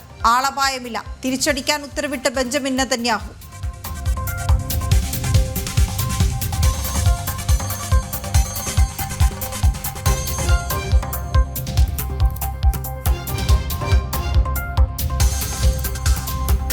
FBI തലപ്പത്ത് ഇന്ത്യൻ വംശജൻ കാഷ് പട്ടേലിനെ തെരഞ്ഞെടുത്തത് അമേരിക്കൻ സെനറ്റ്. വിജയം 49-നെതിരെ 51 വോട്ടുകൾക്ക്.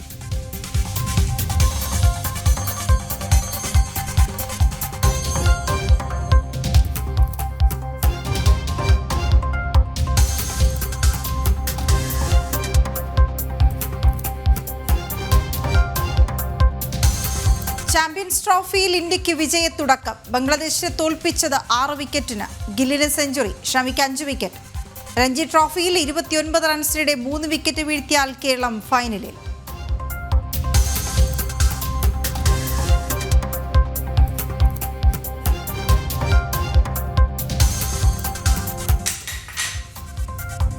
രാജ്യം രാജ്യാന്തരം.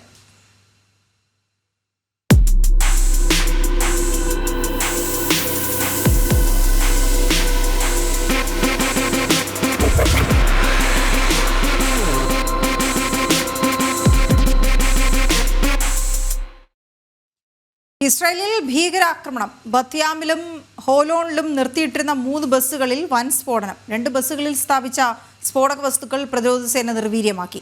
വെസ്റ്റ് ബാങ്ക് അതിർത്തിയിലെ ഭീകര സംഘടനകൾക്കെതിരെ നടപടിക്ക് പ്രധാനമന്ത്രി ബെഞ്ചമിൻ നെതന്യാഹു നിർദ്ദേശം നൽകിയതിന് പിന്നാലെയാണ് സംഭവം. ഐസൻ ജോസ് ചേരുന്നു. ഐസൻ, വിവരങ്ങൾ. വീണ, ഏതാണ്ട് പുലർച്ചെയോടെയാണ്, ഇന്ത്യൻ സമയം പുലർച്ചെയോടെയാണ് ഈ സംഭവങ്ങളെല്ലാം തന്നെ ഉണ്ടാകുന്നത്. വലിയ തോതിൽ സ്ഫോടനമുണ്ടായി എന്നാണ് അറിയാൻ സാധിക്കുന്നത്. നിർത്തിയിട്ടിരുന്ന 3 ബസ്സുകളിലാണ് സ്ഫോടനമുണ്ടായത്. നമുക്ക് ദൃശ്യങ്ങളിൽ കാണുന്നത് പോലെ വലിയൊരു തോതിലുള്ളൊരു സ്ഫോടനം തന്നെ നടന്നു. അത് ഇംപ്രൂവൈസ്ഡ് എക്സ്പ്ലോസീവ് ഡിവൈസാണ് ഉപയോഗിച്ചത് എന്നതും വളരെ കൃത്യമായി ഇസ്രായേലി പോലീസും അതുപോലെ തന്നെ പ്രതിരോധ സേനയും എല്ലാം തന്നെ അറിയിക്കുന്നുണ്ട്. ഈ സ്ഫോടനം നടന്നത് 3 ബസ്സുകളിലാണ്. 3 ബസ്സുകളിൽ നടന്ന സ്ഫോടനത്തിന് പിന്നാലെ നടന്ന പരിശോധനയിൽ 2 ബസ്സുകളിൽ സ്ഥാപിച്ച സ്ഫോടക വസ്തുക്കൾ കണ്ടെടുക്കുകയും ചെയ്തിട്ടുണ്ട്. വെസ്റ്റ് ബാങ്കിലെ ചില ഭീകര സംഘടനകൾക്കെതിരെ കർശനമായ നടപടി സ്വീകരിക്കണമെന്ന നിലപാട് ബെഞ്ചമിൻ നെതന്യാഹു മുന്നോട്ട് വയ്ക്കുകയും അതിനായുള്ള ഉത്തരവ് നൽകുകയും ചെയ്തൊരു പശ്ചാത്തലം കൂടി നിലനിൽക്കുമ്പോഴാണ് ഈ സംഭവം ഉണ്ടായതെന്നതാണ് ഏറെ പ്രാധാന്യം അർഹിക്കുന്നത്. അതിർത്തി പ്രദേശത്ത് തന്നെ ഇത്തരത്തിലൊരു പ്രശ്നമുണ്ടായത് ഏറെ ഗൗരവത്തോടെയാണ് ഇസ്രായേൽ പ്രതിരോധ സേനയും അതുപോലെ തന്നെ അനുബന്ധ സംവിധാനങ്ങളും എല്ലാം തന്നെ നോക്കിക്കാണുന്നത്. ശക്തമായ നടപടിക്ക് തന്നെയാണ് നിലവിലെ സാഹചര്യത്തിൽ നിർദ്ദേശങ്ങൾ നൽകിയിരിക്കുന്നത് എന്നാണ് അറിയാൻ സാധിക്കുന്നത്. തുടർന്നും ഇത്തരത്തിലുള്ള ആക്രമണങ്ങൾക്കുള്ള സാധ്യത മുൻകൂട്ടി കണ്ട് ഒരു അലർട്ട് നൽകാനുള്ള നിർദ്ദേശം കൂടി ബെഞ്ചമിൻ നെതന്യാഹുവിൻ്റെ ഭാഗത്തു നിന്നുണ്ടായിട്ടുണ്ടെന്നാണ് അറിയാൻ സാധിക്കുന്നത്. ഇത് സംബന്ധിച്ച കൂടി സ്ഥിരീകരണങ്ങൾ ഇനിയും വരേണ്ടതുണ്ട്. എന്നാൽ ആളപായം ഉണ്ടായിട്ടില്ല എന്നതാണ് പ്രതീക്ഷ നൽകുന്ന ഒരു കാര്യമെന്നും ബെഞ്ചമിൻ നെതന്യാഹുവിനോട് അടുത്ത വൃത്തങ്ങളെല്ലാം തന്നെ അറിയിക്കുന്നുണ്ട്. നിലവിലെ സാഹചര്യത്തിൽ 3 ബസ്സുകളിലും അതിശക്തമായ പൊട്ടിത്തെറി ഉണ്ടായി. അതിൻ്റെ ദൃശ്യങ്ങളെല്ലാം തന്നെ കാണുമ്പോൾ മനസ്സിലാക്കാൻ സാധിക്കുന്നത് പൂർണ്ണമായും ഈ ബസ്സുകളെല്ലാം തകർന്നു പോകുന്നൊരു സാഹചര്യം ഉണ്ടായിരുന്നു. അത്രയും വലിയൊരു സ്ഫോടനം നടന്നു എന്നതൊരു യാഥാർത്ഥ്യം തന്നെയാണ്. ഇത്തരത്തിൽ ഈ സ്ഫോടക വസ്തുക്കൾ എങ്ങനെ അവിടെ എത്തിക്കാൻ സാധിച്ചു എന്നത് സംബന്ധിച്ചെല്ലാം തന്നെ തുടർച്ചയായ അന്വേഷണങ്ങൾ ഇനിയും അനിവാര്യമാണ് എന്നതാണ് യാഥാർത്ഥ്യം. നമുക്കറിയാവുന്നതാണ് പല പ്രശ്നങ്ങളും ഇപ്പോൾ ഈ ഇസ്രായേൽ ഹമാസ് പ്രശ്നങ്ങളുമായി ബന്ധപ്പെട്ടും അത്തരത്തിലുള്ള പ്രശ്നങ്ങൾ ഉയർന്നു വരുന്നൊരു സാഹചര്യം കൂടിയുണ്ട്. ഇതിനിടെ ഹിസ്ബുള്ള ഉൾപ്പെടെ ശക്തി പ്രാപിക്കുന്ന ഒരു സാഹചര്യങ്ങൾ കൂടി നിലനിൽക്കുമ്പോഴാണ്, ഇതെല്ലാം ചേർത്ത് വായിക്കുമ്പോഴാണ് ഈ സ്ഫോടനത്തിൻ്റെ ഗൗരവമേറെ പ്രാധാന്യത്തോടെ ചർച്ച ചെയ്യണമെന്ന നിലപാട്. ഈ ബസ്സുകൾ കേന്ദ്രീകരിച്ച് വൻ സ്ഫോടനമായിരുന്നല്ലോ ഈ ഭീകര ആക്രമണത്തിന് പിന്നിലുണ്ടായിരുന്നത്. പക്ഷേ ആളില്ലാത്ത ബസ്സുകൾ, അത് ഒരുതരം മുന്നറിയിപ്പോ അതോ പാളിപ്പോയതോ? ഈ 2 പ്രശ്നങ്ങളും, അതായത് ഒരു മുന്നറിയിപ്പായും പാളിപ്പോയതായും തന്നെ മനസ്സിലാക്കുന്നുണ്ട്. കാരണം നമുക്കറിയാവുന്നതാണ് 5ഓളം ബസ്സുകളിൽ സ്ഫോടക വസ്തുക്കൾ ഉണ്ടായിരുന്നു എന്നതൊരു വസ്തുതയായി നിലനിൽക്കുന്നുണ്ട്.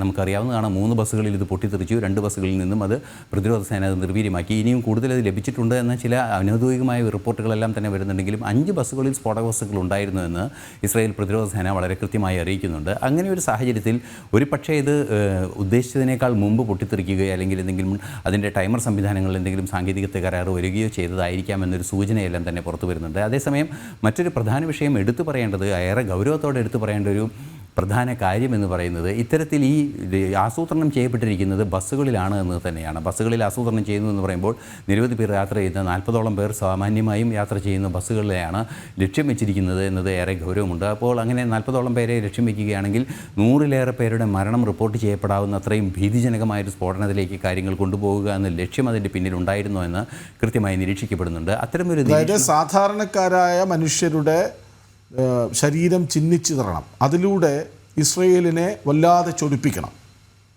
അതുതന്നെ ആയിരിക്കണം അതിന് പിന്നിൽ ഈ ഭീകരരുടെ ഉദ്ദേശം എന്നാണ് മനസ്സിലാക്കാൻ സാധിക്കുന്നത്. പല സൂചകങ്ങളും അതിന് പുറകെയായി നമുക്ക് കാണാൻ സാധിക്കുന്നുണ്ട്. നിലവിലെ സാഹചര്യത്തിൽ എന്താണ് ഇവരുടെ ഉദ്ദേശം അല്ലെങ്കിൽ ഈ മോട്ടീവ് എന്താണ് എന്ന് സംബന്ധിച്ച് കൃത്യമായൊരു നിരീക്ഷണം അന്വേഷണ ഏജൻസികളുടെ ഭാഗത്തുനിന്നോ അല്ലെങ്കിൽ ഇസ്രായേൽ പ്രതിരോധ സേനയുടെ ഭാഗത്തുനിന്നോ അനൗദ്യോഗികമായോ ഒന്നും പുറത്തു വരികയും ചെയ്തിട്ടില്ല. നിലവിലെ ഇതുവരെയുള്ള വിവരങ്ങളനുസരിച്ച് ഈ പൊട്ടിത്തെറി സംഭവിച്ചിട്ടുണ്ട്. ഈ പൊട്ടിത്തെറിയിൽ ആർക്കും ആളപായങ്ങൾ അല്ലെങ്കിൽ മനുഷ്യരാർക്കും അപകടങ്ങൾ പറ്റിയിട്ടില്ല എന്ന വിവരവും പുറത്തു വരുന്നൊരു പ്രതീക്ഷ നൽകുന്ന കാര്യം മാത്രമാണ് ഉള്ളത് എന്നാണ് അറിയിച്ചിരിക്കുന്നത്. നിലവിൽ ആ അന്വേഷണങ്ങൾ ശക്തമായി തുടരുന്നു. വെസ്റ്റ് ബാങ്ക് അതിർത്തിയിലും അതുപോലെ തന്നെ വെസ്റ്റ് ബാങ്കിൽ നിന്നുമുള്ള ചില ഭീകര സ്വഭാവമുള്ള സംഘടനകളുടെ ഇടപെടലുണ്ടായിട്ടുണ്ട് എന്നറിയാൻ സാധിക്കുന്നുണ്ട്. മറ്റൊരു പ്രധാന പ്രശ്നം ഈ അടുത്ത സാഹചര്യങ്ങളിൽ ഉണ്ടായത് ഇവരെ മാറ്റിപ്പാർപ്പിക്കുന്നത് സംബന്ധിച്ച് ചില ചർച്ചകളെല്ലാം തന്നെ ഉണ്ടാവുകയും അതിനെതിരെ കൃത്യമായ നിലപാട് വെസ്റ്റ് ബാങ്കിൻ്റെ ഭാഗത്തു നിന്ന്, അതായത് ഇവരെ ഈജിപ്തിലേക്കും അതുപോലെ തന്നെ ജോർദാനിലേക്കും മാറ്റണമെന്നൊരാവശ്യമാണ് അമേരിക്കൻ പ്രസിഡന്റ് മുന്നോട്ട് വെച്ചത് എങ്കിൽ കൂടി വെസ്റ്റ് ബാങ്കിൽ ഇതിനെതിരെ ശക്തമായ നിലപാടുകളുണ്ടായിരുന്നു. അത്തരത്തിൽ മാറ്റിപ്പാർപ്പിക്കാൻ പാടില്ല എന്ന നിലപാട് സ്വീകരിക്കുക എന്ന ഒരു സാഹചര്യം വെസ്റ്റ് ബാങ്ക് ഔദ്യോഗികമായി സ്വീകരിച്ചിരുന്നു. അതുപോലെ തന്നെ ആ സാഹചര്യം നിലനിൽക്കുമ്പോൾ തന്നെയാണ് ഈ ആക്രമണം ഉണ്ടായിട്ടുള്ളത്. മാറ്റിപ്പാർപ്പിക്കലിനെതിരായൊരു നീക്കമാണോ എന്നത് സംബന്ധിച്ചെല്ലാം തന്നെ ഇന്ന് അന്വേഷണത്തിൽ കണ്ടെത്തേണ്ടതുണ്ട്. ഇപ്പോൾ പൊട്ടിത്തെറി നടന്ന് അല്ലെങ്കിൽ ഈ സ്ഫോടനം നടന്ന് മണിക്കൂറുകൾ മാത്രം കഴിഞ്ഞ ഒരു സാഹചര്യത്തിൽ ഇത് സംബന്ധിച്ചൊരു സ്ഥിരീകരണം നൽകാൻ സാധ്യമല്ല എന്ന നിലപാടാണ് ഇസ്രായേൽ അധികൃതരെല്ലാം തന്നെ എടുത്തിരിക്കുന്നത്. പ്രതിരോധ സേനയുടെ ഭാഗത്തു നിന്നും അത്തരം നീക്കമാണ് ഉണ്ടാകുന്നത്. പുതിയ വിവരങ്ങളൊന്നും തന്നെ ഇതുവരെ പ്രതിരോധ സേന അല്പസമയം മുമ്പ് വരെ പങ്കുവച്ചിട്ടില്ല എന്നാണ് മനസ്സിലാക്കാൻ സാധിക്കുന്നത്. എങ്കിലും ഏറെ ഗൗരവമുള്ള വിഷയങ്ങൾ ഇതിന് പിന്നിലുണ്ട് എന്ന് തന്നെ അനുമാനിക്കാൻ സാധിക്കുന്നുണ്ട്. ഒരു വലിയ സ്ഫോടനം നടത്തി വൻതോതിൽ ആളപായമുണ്ടാക്കുക എന്ന ലക്ഷ്യവും ഇതിന് പിന്നിലുണ്ടായിരുന്നു എന്ന സംശയവും നിലനിൽക്കുന്നുണ്ട്. ഇസ്രയേലിൽ ഭീകരാക്രമണം ആണ് എന്ന് വ്യക്തമാണ്. പക്ഷേ ആളപായമില്ല എന്ന സന്തോഷം പങ്കുവയ്ക്കാതെ വയ്യ. 3 സ്ഫോടനങ്ങൾ ബസ്സുകളിലുണ്ടായി, 2 നിർവീര്യമാക്കി. 5 ബസ്സുകളിൽ സ്ഫോടക വസ്തുക്കൾ വെച്ച് വലിയ ഒരു ദുരന്തം ലക്ഷ്യം വെച്ചായിരുന്നു ഭീകരാക്രമണം ലക്ഷ്യമാക്കിയത്. പക്ഷേ അത് സാധ്യമാകാതെ പോയി. ഏതായാലും അതിർത്തികളിൽ ഭീകരർക്ക് നേരെ ശക്തമായ നടപടിയിലേക്ക് പോകാൻ ഉത്തരവ് നൽകിയിട്ടുണ്ട് ബെഞ്ചമിൻ നെതന്യാഹു. വിവരങ്ങൾ നൽകുകയായിരുന്നു ഐസൻ ജോസ്. ഇന്ത്യൻ വംശജൻ കാഷ് പട്ടേലിനെ FBI തലവനായി അമേരിക്കൻ സെനറ്റ് തിരഞ്ഞെടുത്തു. 49-നെതിരെ 51 വോട്ടുകൾക്കാണ് കാഷ് പട്ടേലിനെ തിരഞ്ഞെടുത്തത്. പ്രസിഡന്റ് ഡൊണാൾഡ് ട്രംപിന്റെ അടുത്ത അനുയായിയും വിശ്വസ്തനുമായാണ് കാഷ് പട്ടേൽ അറിയപ്പെടുന്നത്. ആദ്യ ട്രംപ് സർക്കാരിൽ നാഷണൽ ഇന്റലിജൻസ്, പ്രതിരോധ വകുപ്പ് എന്നിവയുടെ ഉപദേഷ്ടാവായിരുന്നു. ഗുജറാത്തിലാണ് കാഷിന്റെ കുടുംബ വേരുകൾ. ലബനൻ അതിർത്തിയിൽ വീണ്ടും ഇസ്രയേൽ വ്യോമാക്രമണം. ആയുധം കടത്താനുള്ള നീക്കം നടത്തിയ ഹിസ്ബുള്ള ഭീകരരെ ലക്ഷ്യമിട്ടാണ് ആക്രമണം. സിറിയയിൽ നിന്ന് ലബനനിലേക്ക് ആയുധം കടത്തിയ സംഘത്തിനെതിരെയായിരുന്നു ആക്രമണമുണ്ടായത്. ആയുധങ്ങൾ സംഭരിച്ച് വെടിനിർത്തൽ ലംഘിക്കാനുള്ള നീക്കം തകർക്കുകയായിരുന്നു ആക്രമണത്തിന്റെ ലക്ഷ്യം.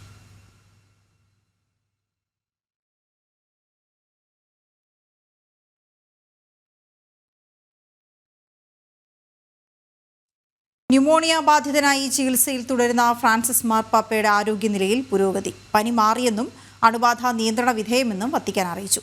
2 ശ്വാസകോശങ്ങളിലും ന്യൂമോണിയ ബാധിച്ച് കഴിഞ്ഞ വെള്ളിയാഴ്ചയാണ് മാർപ്പാപ്പയെ ആശുപത്രിയിൽ പ്രവേശിപ്പിച്ചത്. റോമിലെ ജെമിലി ആശുപത്രിയിൽ ചികിത്സയിൽ തുടരുകയാണ് മാർപ്പാപ്പ. പ്രായാധിക്യം രോഗത്തെ കൂടുതൽ സങ്കീർണമാക്കിയതായി റിപ്പോർട്ടുണ്ടായിരുന്നു. രോഗം മൂർച്ഛിച്ച സാഹചര്യത്തിൽ മാർപ്പാപ്പയുടെ ഔദ്യോഗിക പരിപാടികൾ റദ്ദാക്കിയിട്ടുണ്ട്.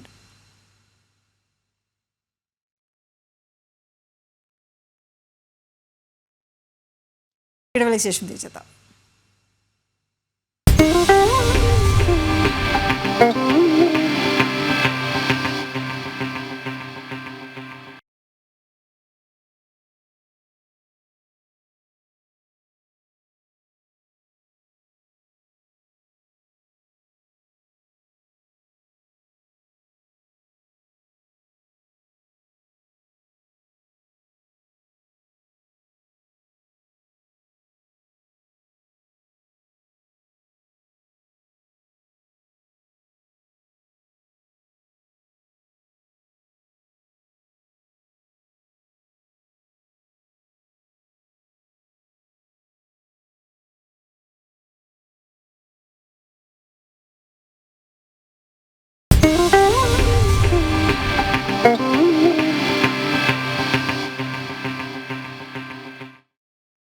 ഇൻവെസ്റ്റ് കേരള ആഗോള നിക്ഷേപക ഉച്ചകോടിക്ക് ഇന്ന് കൊച്ചിയിൽ തുടക്കമാകും. മുഖ്യമന്ത്രി പിണറായി വിജയൻ ഉദ്ഘാടനം ചെയ്യുന്ന ഉച്ചകോടിയിൽ കേന്ദ്രമന്ത്രിമാരായ നിതിൻ ഗഡ്കരി, പീയൂഷ് ഗോയൽ എന്നിവർ പങ്കെടുക്കും. വിവരങ്ങളുമായി സുധീഷ് ഗോപാൽ ഒപ്പം ചേരുന്നു. സുധീഷ്, ആഗോള നിക്ഷേപക സംഗമം അതിന് കൊച്ചിയാണ് ഇത്തവണ വേദിയാകുന്നത്. നിരവധി പദ്ധതികൾ മുടങ്ങി നിൽക്കുന്ന സമയത്ത് ആണ് ഇതെന്ന് നമ്മൾ ഓർക്കുകയും വേണം. എപ്പോഴാണ് ഉദ്ഘാടനം?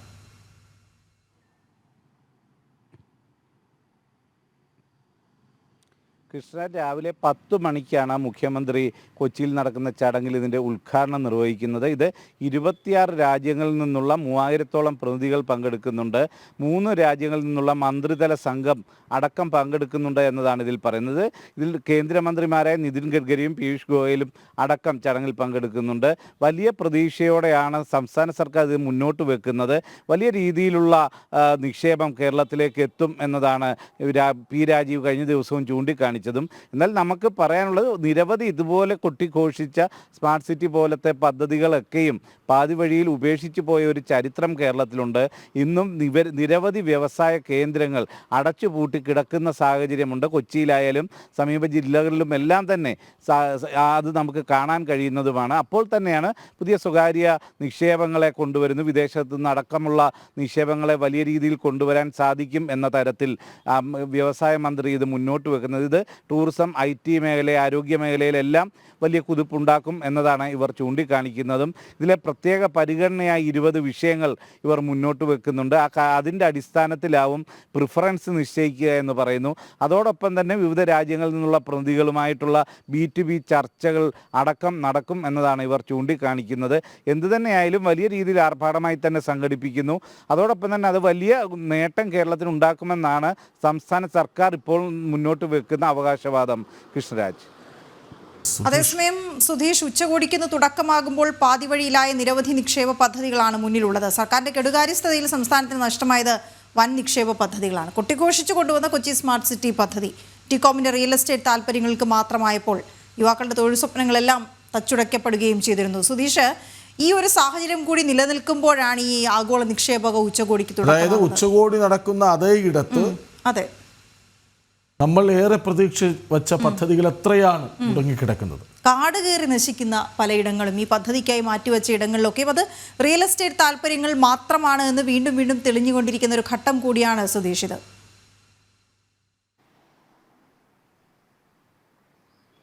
അങ്ങനെ തന്നെയാണ് വീണ. ഇപ്പോൾ 2007 സ്മാർട്ട് സിറ്റിക്ക് തുടക്കം കുറിച്ചുകൊണ്ട് വലിയ വാഗ്ദാനങ്ങൾ നൽകിയത്.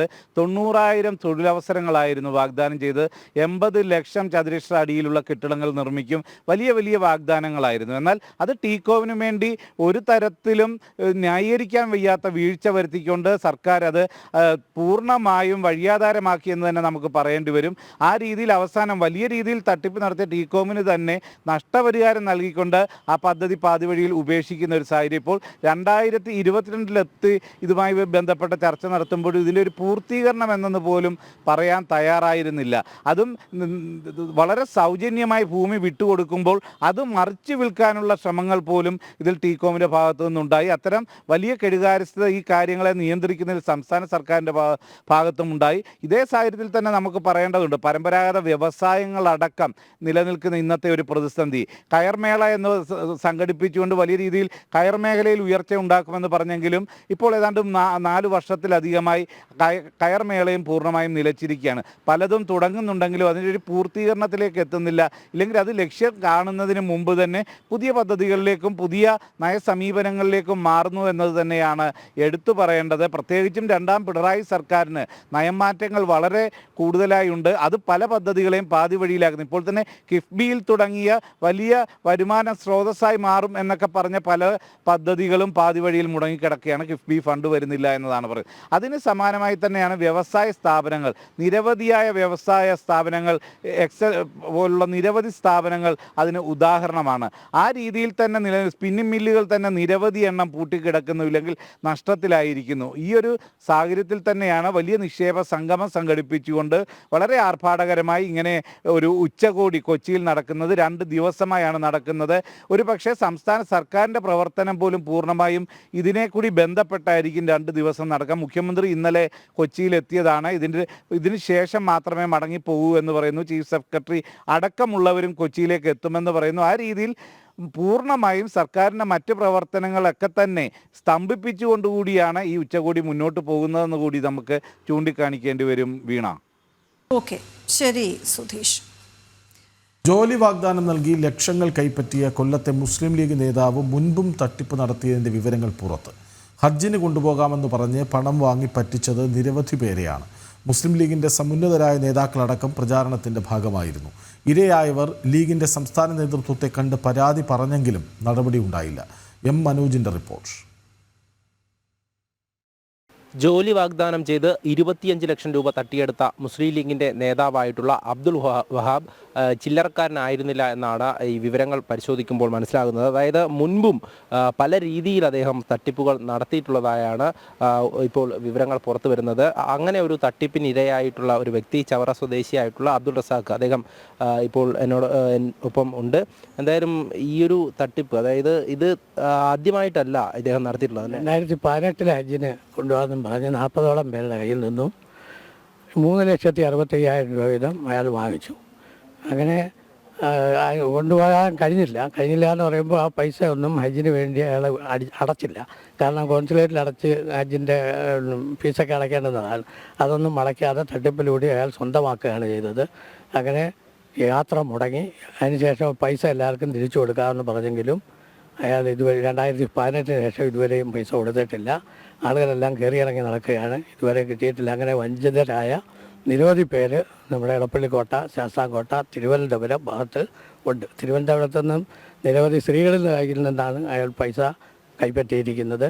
അവരെല്ലാം ശാസ്താംകോട്ട പോലീസ് സ്റ്റേഷനിൽ വന്ന് കരയെ നിലവിളിക്കുകയൊക്കെ ചെയ്തെങ്കിലും പൈസയൊന്നും കിട്ടിയിട്ടില്ല. അതുകൊണ്ട് അതാണ് ഈ ഏറ്റവും വലിയ തട്ടിപ്പ്. 2018 ശേഷം ഇപ്പോൾ 2025 ആയെങ്കിലും ഇതുവരെയും പൈസ ഒന്നും ആർക്കും കൊടുത്തിട്ടില്ല. ഇയാൾ എങ്ങനെയാണ് നിങ്ങളെ സമീപിച്ചിട്ടുള്ളത്? അയാളുടെ ഹജ്ജ് ഗ്രൂപ്പ് അയാൾ മക്കയിൽ നിരവധി വർഷങ്ങളായി, അത് ശരിയാണ്, മക്കയിൽ താമസിക്കുന്ന ഒരാളാണ്. ഞങ്ങളുടെ ഒരു അയൽക്കാരൻ കൂടിയാണ്, എടപ്പള്ളിക്കോട്ടക്കാരനാണ്. ഇപ്പോൾ താമസിക്കുന്നത് ശാസ്താംകോട്ടയിലാണ്. നമ്മൾക്കൊക്കെ നേരത്തെ തന്നെ ചെറുപ്പത്തിലെ അറിയാവുന്ന ആളായതുകൊണ്ട് അയാളുടെ ഒരു തട്ടിപ്പ് ഒന്നും നമുക്ക് സംശയം തോന്നിയില്ല. അതുകൊണ്ടാണ് കൊടുത്തത്. ആരുടെയൊക്കെ പേര് പറഞ്ഞാണ് ഇയാൾ ഇത്തരത്തിലൊരു തട്ടിപ്പിന് നേതൃത്വം നൽകിയത്? അതായത് നോട്ടീസ് അടിച്ചിറക്കി ഇയാളാണോ ഡയറക്ടറായിരുന്നു അതിൻ്റെ? ഇയാളെ ഡയറക്ടറായിരുന്നു. അതിൻ്റെ നോട്ടീസ് ഉണ്ട്. ആ നോട്ടീസ് നോക്കിയാൽ അറിയാം. കുറേ പേരുടെ ഡയറക്ടർമാരും ഒക്കെ പറയുന്നുണ്ട്. അതിൽ നമുക്ക് വിശ്വാസമില്ല. നമ്മൾ ഇയാളെ ഈ അബ്ദുൽ വഹാബിനെ മാത്രം വിശ്വസിച്ചാണ് നമ്മൾ കൊടുത്തിരിക്കുന്നത്. തിരുവനന്തപുരത്തുള്ള ഒരു അബ്ദുൽ കരീം ട്രസ്റ്റ് എന്നോ എന്തോ പറഞ്ഞിട്ടൊക്കെയാണ് അയാൾ അസ്സലാമ ഹജ്ജ് ഗ്രൂപ്പ് എന്നുള്ള പേരിലാണ് അറിയപ്പെടുന്നത്. ഇതുമായി ബന്ധപ്പെട്ട് ലീഗ് നേതാക്കളെ സമീപിച്ചിരുന്നോ? പരാതി സംസ്ഥാന നേതാക്കന്മാരെയൊക്കെ പരാതി പറഞ്ഞിട്ടുണ്ട്. ലീഗ് നേതാക്കന്മാർ, അന്നത്തെ സംസ്ഥാന പ്രസിഡന്റ് PK കുഞ്ഞാലിക്കുട്ടി സാഹിബ്, അതുപോലെ ET മുഹമ്മദ് ബഷീർ, ഇവരെയൊക്കെ എടുത്ത് നമ്മൾ പരാതി പറഞ്ഞിട്ടുണ്ട്. അയാളെ ലീഗിൽ നിന്നെങ്കിലും മാറ്റി നിർത്തണം എന്നുള്ള രീതിയിലൊക്കെ പറഞ്ഞിട്ടുണ്ട്.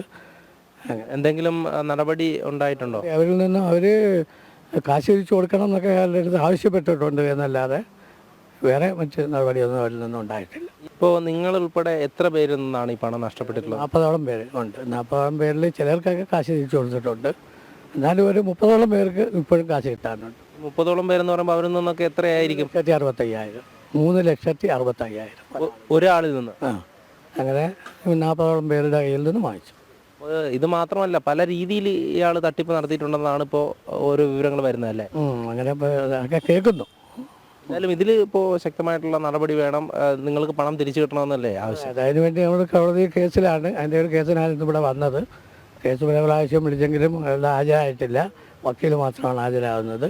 ഇനി അടുത്ത 7-ാം തീയതിയിലേക്ക് കേസ് മാറ്റിവെച്ചിരിക്കുകയാണ്. തങ്ങൾക്ക് ഈ പണം തിരികെ വേണമെന്നുള്ള ആവശ്യം തന്നെയാണ് ഓരോ ഭാഗത്തു നിന്നും ഉയരുന്നത്. എന്തായാലും ഈ ഒരു വിവരങ്ങൾ അതിനിയും ഒരുപാട് പേർ ഈ ഇത്തരത്തിലുള്ള തട്ടിപ്പിന് ഇരയായിട്ടുണ്ടെന്നാണ് പുറത്തു വന്നുകൊണ്ടിരിക്കുന്നത്. ക്യാമറാമാൻ ബിജു പരൂരിനൊപ്പം എം മനോജ്, ജനം, കൊല്ലം. ഓക്കെ, മറ്റൊരു വാർത്തയിലേക്ക് കൂടി പോയാൽ, പാതിവില തട്ടിപ്പ് കേസിൽ മുഖ്യപ്രതി അനന്തു കൃഷ്ണനെ കസ്റ്റഡിയിൽ വാങ്ങാൻ ഒരുങ്ങി കൂടുതൽ ക്രൈംബ്രാഞ്ച് യൂണിറ്റുകൾ. ജില്ലാ അടിസ്ഥാനത്തിൽ ക്രൈംബ്രാഞ്ച് യൂണിറ്റുകൾ പ്രതിയെ കസ്റ്റഡിയിൽ വാങ്ങി ചോദ്യം ചെയ്യലുകൾ പൂർത്തിയാക്കും. എറണാകുളത്ത് രജിസ്റ്റർ ചെയ്ത കേസുകളിൽ പ്രതിയെ ക്രൈംബ്രാഞ്ച് 2 ദിവസത്തെ കസ്റ്റഡിയിൽ ചോദ്യം ചെയ്തിരുന്നു. സുധീഷ് ഗോപാൽ വിവരങ്ങൾ നൽകാനായി തുടരുന്നുണ്ട്. സുധീഷ്, വിവിധ യൂണിറ്റുകളാണ്, ക്രൈംബ്രാഞ്ച് യൂണിറ്റുകളാണ് ഈ പ്രതിയെ കസ്റ്റഡിയിൽ ആവശ്യപ്പെടുന്നത്. കാരണം നമുക്കറിയാം, കേരളത്തിൽ അങ്ങോളം ഇങ്ങോളം എവിടെയൊക്കെ തട്ടിപ്പ് നടത്താമോ അവിടെയൊക്കെയും ഈ ആളുകളെ പങ്കെടുപ്പിച്ചുകൊണ്ടുള്ള തട്ടിപ്പിൽ പങ്കാളിയായിട്ടുണ്ട് ഈ അനന്തു, അല്ലെങ്കിൽ ചുക്കാൻ പിടിച്ചിട്ടുണ്ട്. അപ്പോൾ ഈ കഴിഞ്ഞ ദിവസം എറണാകുളത്ത് നടന്ന ചോദ്യം ചെയ്യലിൽ എന്തൊക്കെ പ്രധാനപ്പെട്ട വിവരങ്ങൾ കിട്ടി?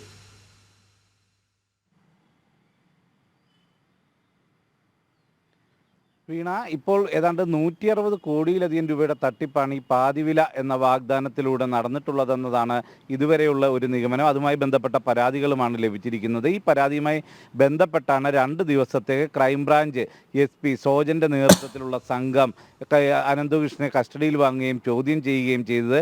ഇതിൽ അനന്തകുമാർ അടക്കമുള്ളവർ വഞ്ചിച്ചു എന്ന തരത്തിൽ മൊഴി നൽകിയിട്ടുണ്ട് എന്നതാണ് നമുക്ക് ലഭിക്കുന്ന വിവരം. കാരണം ഇത് വലിയ വാഗ്ദാനങ്ങൾ നൽകി ഇതിലേക്ക് പ്രേരിപ്പിച്ചതിലടക്കം മറ്റ് ചിലർ പിന്നിലുണ്ട് എന്ന സൂചനകൾ ചോദ്യം ചെയ്യൽ ലഭിച്ചു എന്നതാണ് നമുക്ക് ലഭിക്കുന്ന വിവരം. എന്തു തന്നെയായാലും ഇതിന് ഇരയാക്കപ്പെട്ടവർ 25,000-ലും അധികം ആൾക്കാരാണ്. അതുമായി ബന്ധപ്പെട്ട പരാതികളും വിവിധ ജില്ലകളിൽ നിന്നായി ലഭിച്ചിട്ടുണ്ട്. വിവിധ പോലീസ് സ്റ്റേഷനുകളിലാണ് പരാതി ലഭിച്ചിട്ടുള്ളത്. അപ്പോൾ അത്തരം പരാതികളിൽ അന്വേഷണത്തിനായി ക്രൈംബ്രാഞ്ചിൻ്റെ തന്നെ വിവിധ ഗ്രൂപ്പുകളായി തിരിഞ്ഞുകൊണ്ടുള്ള ഒരു അന്വേഷണം നടത്തുന്നു. അപ്പോൾ അത്തരം ആയൂണിറ്റുകൾക്കും ഇതുമായി ബന്ധപ്പെട്ട് ചോദ്യം ചെയ്യലും തെളിവ് ശേഖരണവും വേണ്ടിവരും. അതിനായി വീണ്ടും ഓരോ യൂണിറ്റുകളും അനന്തുവിനെ കസ്റ്റഡിയിൽ വാങ്ങി ചോദ്യം ചെയ്യാനുള്ള നീക്കമാണ് നടത്തുന്നത്. കഴിഞ്ഞ ദിവസം ചോദ്യം ചെയ്യലും തെളിവെടുപ്പും പരിശോധനയൊക്കെയായി ബന്ധപ്പെട്ട് ഡിജിറ്റൽ തെളിവുകളടക്കം ശേഖരിക്കാൻ സാധിച്ചിരുന്നു. ഇതിന് പിന്നാലെ വ്യക്തിപരമായി നൽകിയ വിവിധ പരാതികളിൽ അതിൽ കൃത്യമായി തെളിവുകൾ ശേഖരിക്കേണ്ടതുണ്ട്. അതിനായാണ് ഓരോ യൂണിറ്റുകൾക്കും ഓരോ ജില്ലയിലും DYSPമാരുടെ നേതൃത്വത്തിൽ പ്രത്യേക യൂണിറ്റുകളെയും രൂപീകരിച്ചിട്ടുണ്ട്. മൊത്തം 80 പേരടങ്ങുന്ന ഒരു പ്രത്യേക അന്വേഷണ സംഘമാണ് ഇതിനുള്ളത്. അവരുടെ നേതൃത്വത്തിലാവും ഇനിയും വരും ദിവസങ്ങളിൽ കസ്റ്റഡിയിൽ വാങ്ങി അനന്തുവിനെ ചോദ്യം ചെയ്യാൻ ഉള്ള നീക്കങ്ങൾ നടത്തുക. ആ കാര്യങ്ങളിൽ ഓരോ ഇടപാടുകളിലും വലിയ രീതിയിലുള്ള തിരിമറികൾ നടന്നിട്ടുണ്ട് എന്നത് വ്യക്തമാണ്. കാരണം ഇവരിൽ നിന്നും പണം വാങ്ങിയ രീതിയിലടക്കം ഇല്ലെങ്കിൽ ആ തുകയിലടക്കം വ്യത്യാസങ്ങളുണ്ട്. ഒരേ വാഹനം നൽകുന്നതിന് തന്നെ വ്യത്യസ്ത തുക വാങ്ങിയ കേസുകളുണ്ട്. അതിലുപരി ഇതിന് നോട്ടറി സർട്ടിഫിക്കറ്റ് നൽകുന്നതിൻ്റെ പേരിൽ പണം തട്ടിയിട്ടുണ്ട്. ഇതിൻ്റെയൊക്കെ പിന്നിൽ മറ്റ് ആരൊക്കെയാണ് പ്രവർത്തിച്ചിട്ടുള്ളതെന്ന് കണ്ടെത്തേണ്ടതുണ്ട്. ഇതിന് എല്ലാം വേണ്ടി ഓരോ ഇടങ്ങളിലും പ്രാദേശികമായി ഇതിന് തട്ടിപ്പിന് കൂട്ടുനിന്നവരുണ്ട്. അവരെ കൂടി ഇതിൻ്റെ അന്വേഷണത്തിൻ്റെ ഭാഗമാക്കേണ്ടതുമുണ്ട്. ഇതിനെല്ലാം തന്നെ ഓരോ പ്രദേശത്തെയും ആ കേസുകൾ പ്രത്യേകമായി തന്നെ എടുത്ത് മുന്നോട്ട് പോകണം എന്ന നിലപാടാണ് ഇപ്പോൾ ക്രൈംബ്രാഞ്ചിനുള്ളത്. അതിൽ രാഷ്ട്രീയ മേഖലയിലുള്ള നിരവധി പേർ അതിൻ്റെ ഭാഗമായി വരും എന്നതാണ് ഇപ്പോൾ നമുക്ക് ലഭിക്കുന്ന സൂചനയും. വീണ. ഓക്കെ, ശരി സുധീഷ്. വഖഫ് വിഷയത്തിൽ കോൺഗ്രസിന്റെ ഇരട്ടത്താപ്പിനെ വിമർശിച്ച് ക്രിസ്ത്യൻ സംഘടനയായ കാസ. വഖഫ് നിയമത്തിനു വേണ്ടി വാദിക്കുന്ന കോൺഗ്രസ് ജനങ്ങളെ പറ്റിക്കുകയാണ്. 2014-ലും കോൺഗ്രസ് ഭരണം തുടർന്നിരുന്നുവെങ്കിൽ രാജ്യം പാകിസ്ഥാൻ പോലെ ആകുമായിരുന്നുവെന്നും വിമർശനം. വിവരങ്ങളുമായി ദിസ്ന സുരേഷ് ഒപ്പം ചേരുന്നു. ദിസ്ന, വല്ലാതെ കടന്നാക്രമിക്കുകയാണല്ലോ കോൺഗ്രസിനെ. കാരണം നിയമം കൊണ്ടുവന്നത് നിങ്ങൾ, ഇപ്പോൾ ആൾക്കാർക്കൊപ്പം ചേർന്ന് നിൽക്കുന്നുവെന്ന് പറയുന്നതും നിങ്ങളിങ്ങനെ ആൾക്കാരെ പറ്റിക്കുകയാണ്. വീണ്ടും UPA സർക്കാർ അല്ലെങ്കിൽ കോൺഗ്രസ് നയിക്കുന്ന സർക്കാർ വന്നിരുന്നുവെങ്കിൽ ഇത് പാകിസ്ഥാനായേനെ എന്ന കടുത്ത വിമർശനം. മറ്റെന്തൊക്കെ?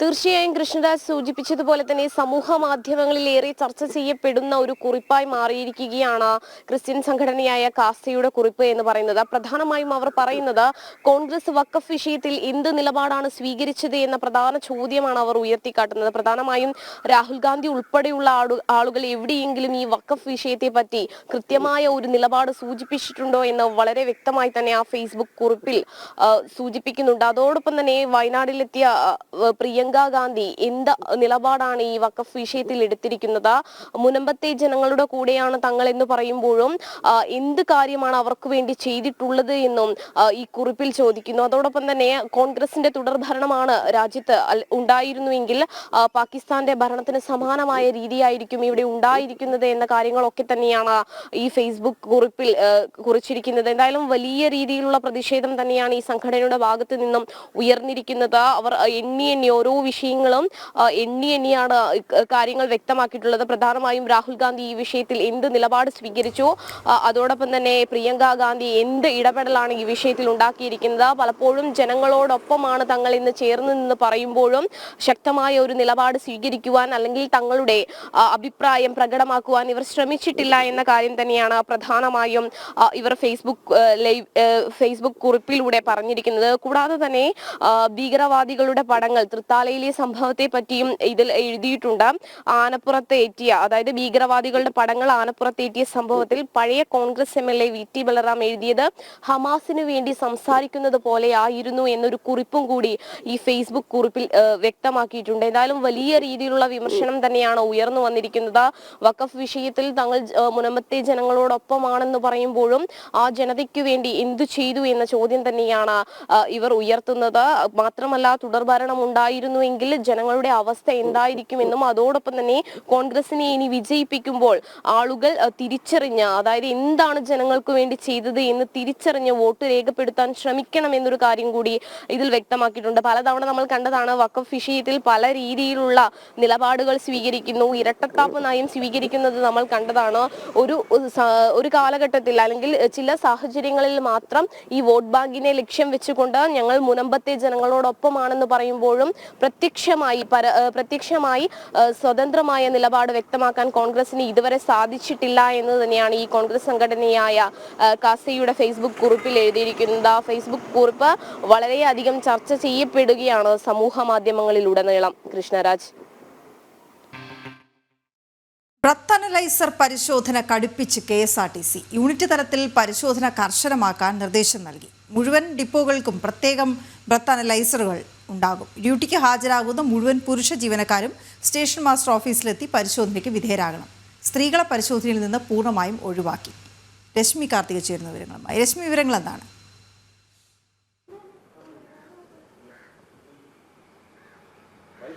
വീണ, ബ്രീത്ത് അനലൈസർ പരിശോധന KSRTCയിൽ കർശനമാക്കിയിരിക്കുകയാണ്. നേരത്തെ തന്നെ ഈ പരിശോധന കൊണ്ടുവന്നിരുന്നു. ഇതിപ്പോൾ കൂടുതൽ കർശനമാക്കിയിരിക്കുകയാണ്. കാരണം കൂടുതൽ ജീവനക്കാരും ഇത്തരത്തിൽ മദ്യപിച്ച് വാഹനം ഓടിക്കുന്നതൊക്കെ തന്നെ ശ്രദ്ധയിൽപ്പെട്ടിട്ടുണ്ട്. ഇത് കൂടുതൽ വാഹനാപകടങ്ങൾ ഉണ്ടാക്കുന്നതിനൊക്കെ കാരണമായ സാഹചര്യത്തിലാണ് ബ്രീത്ത് അനലൈസർ പരിശോധന കൂടുതൽ കർശനമാക്കിയിരിക്കുന്നത്. ഓരോ ഡിപ്പോകളിലും ഇപ്പോൾ കൂടുതൽ ബ്രീത്ത് അനലൈസറുകൾ നൽകിയിരിക്കുകയാണ്. ഓരോ 2 യൂണിറ്റുകൾ വീതമാണ് ഓരോ ഡിപ്പോയിലേക്കും നൽകിയിരിക്കുന്നത്. എല്ലാ പുരുഷ ജീവനക്കാരും പരിശോധനയ്ക്ക് വിധേയമാക്കണം എന്നുള്ളതാണ് ഈ ഉത്തരവിൽ പറയുന്ന ഒരു കാര്യം.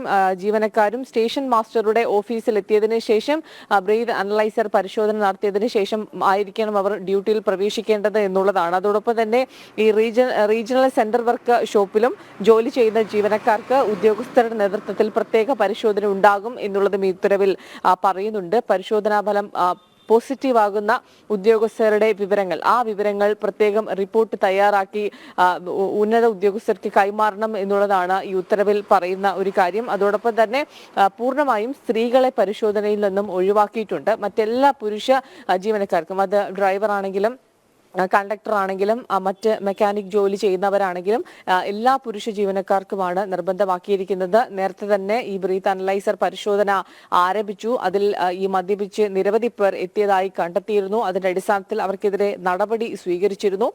അതിന്റെ ഭാഗമായിട്ട് കൂടുതൽ പേര് ഇത്തരത്തിൽ മദ്യപിച്ചതിനു ശേഷമൊക്കെ തന്നെ ഡ്യൂട്ടിക്ക് എത്തുന്നത് ശ്രദ്ധയിൽപ്പെട്ടതിനെ തുടർന്നാണ് കൂടുതൽ പരിശോധന കർശനമാക്കാനുള്ളൊരു തീരുമാനത്തിലേക്ക് ഗതാഗത ഡ്യൂട്ടി തുടങ്ങുന്നതിന് മുൻപ് സ്റ്റേഷൻ മാസ്റ്ററുടെ അടുത്തെത്തി ബ്രത്ത് അനലൈസറിൽ പരിശോധനയ്ക്ക് വിധേയമാകണം. അത് കഴിഞ്ഞാൽ നിരീക്ഷണമില്ല.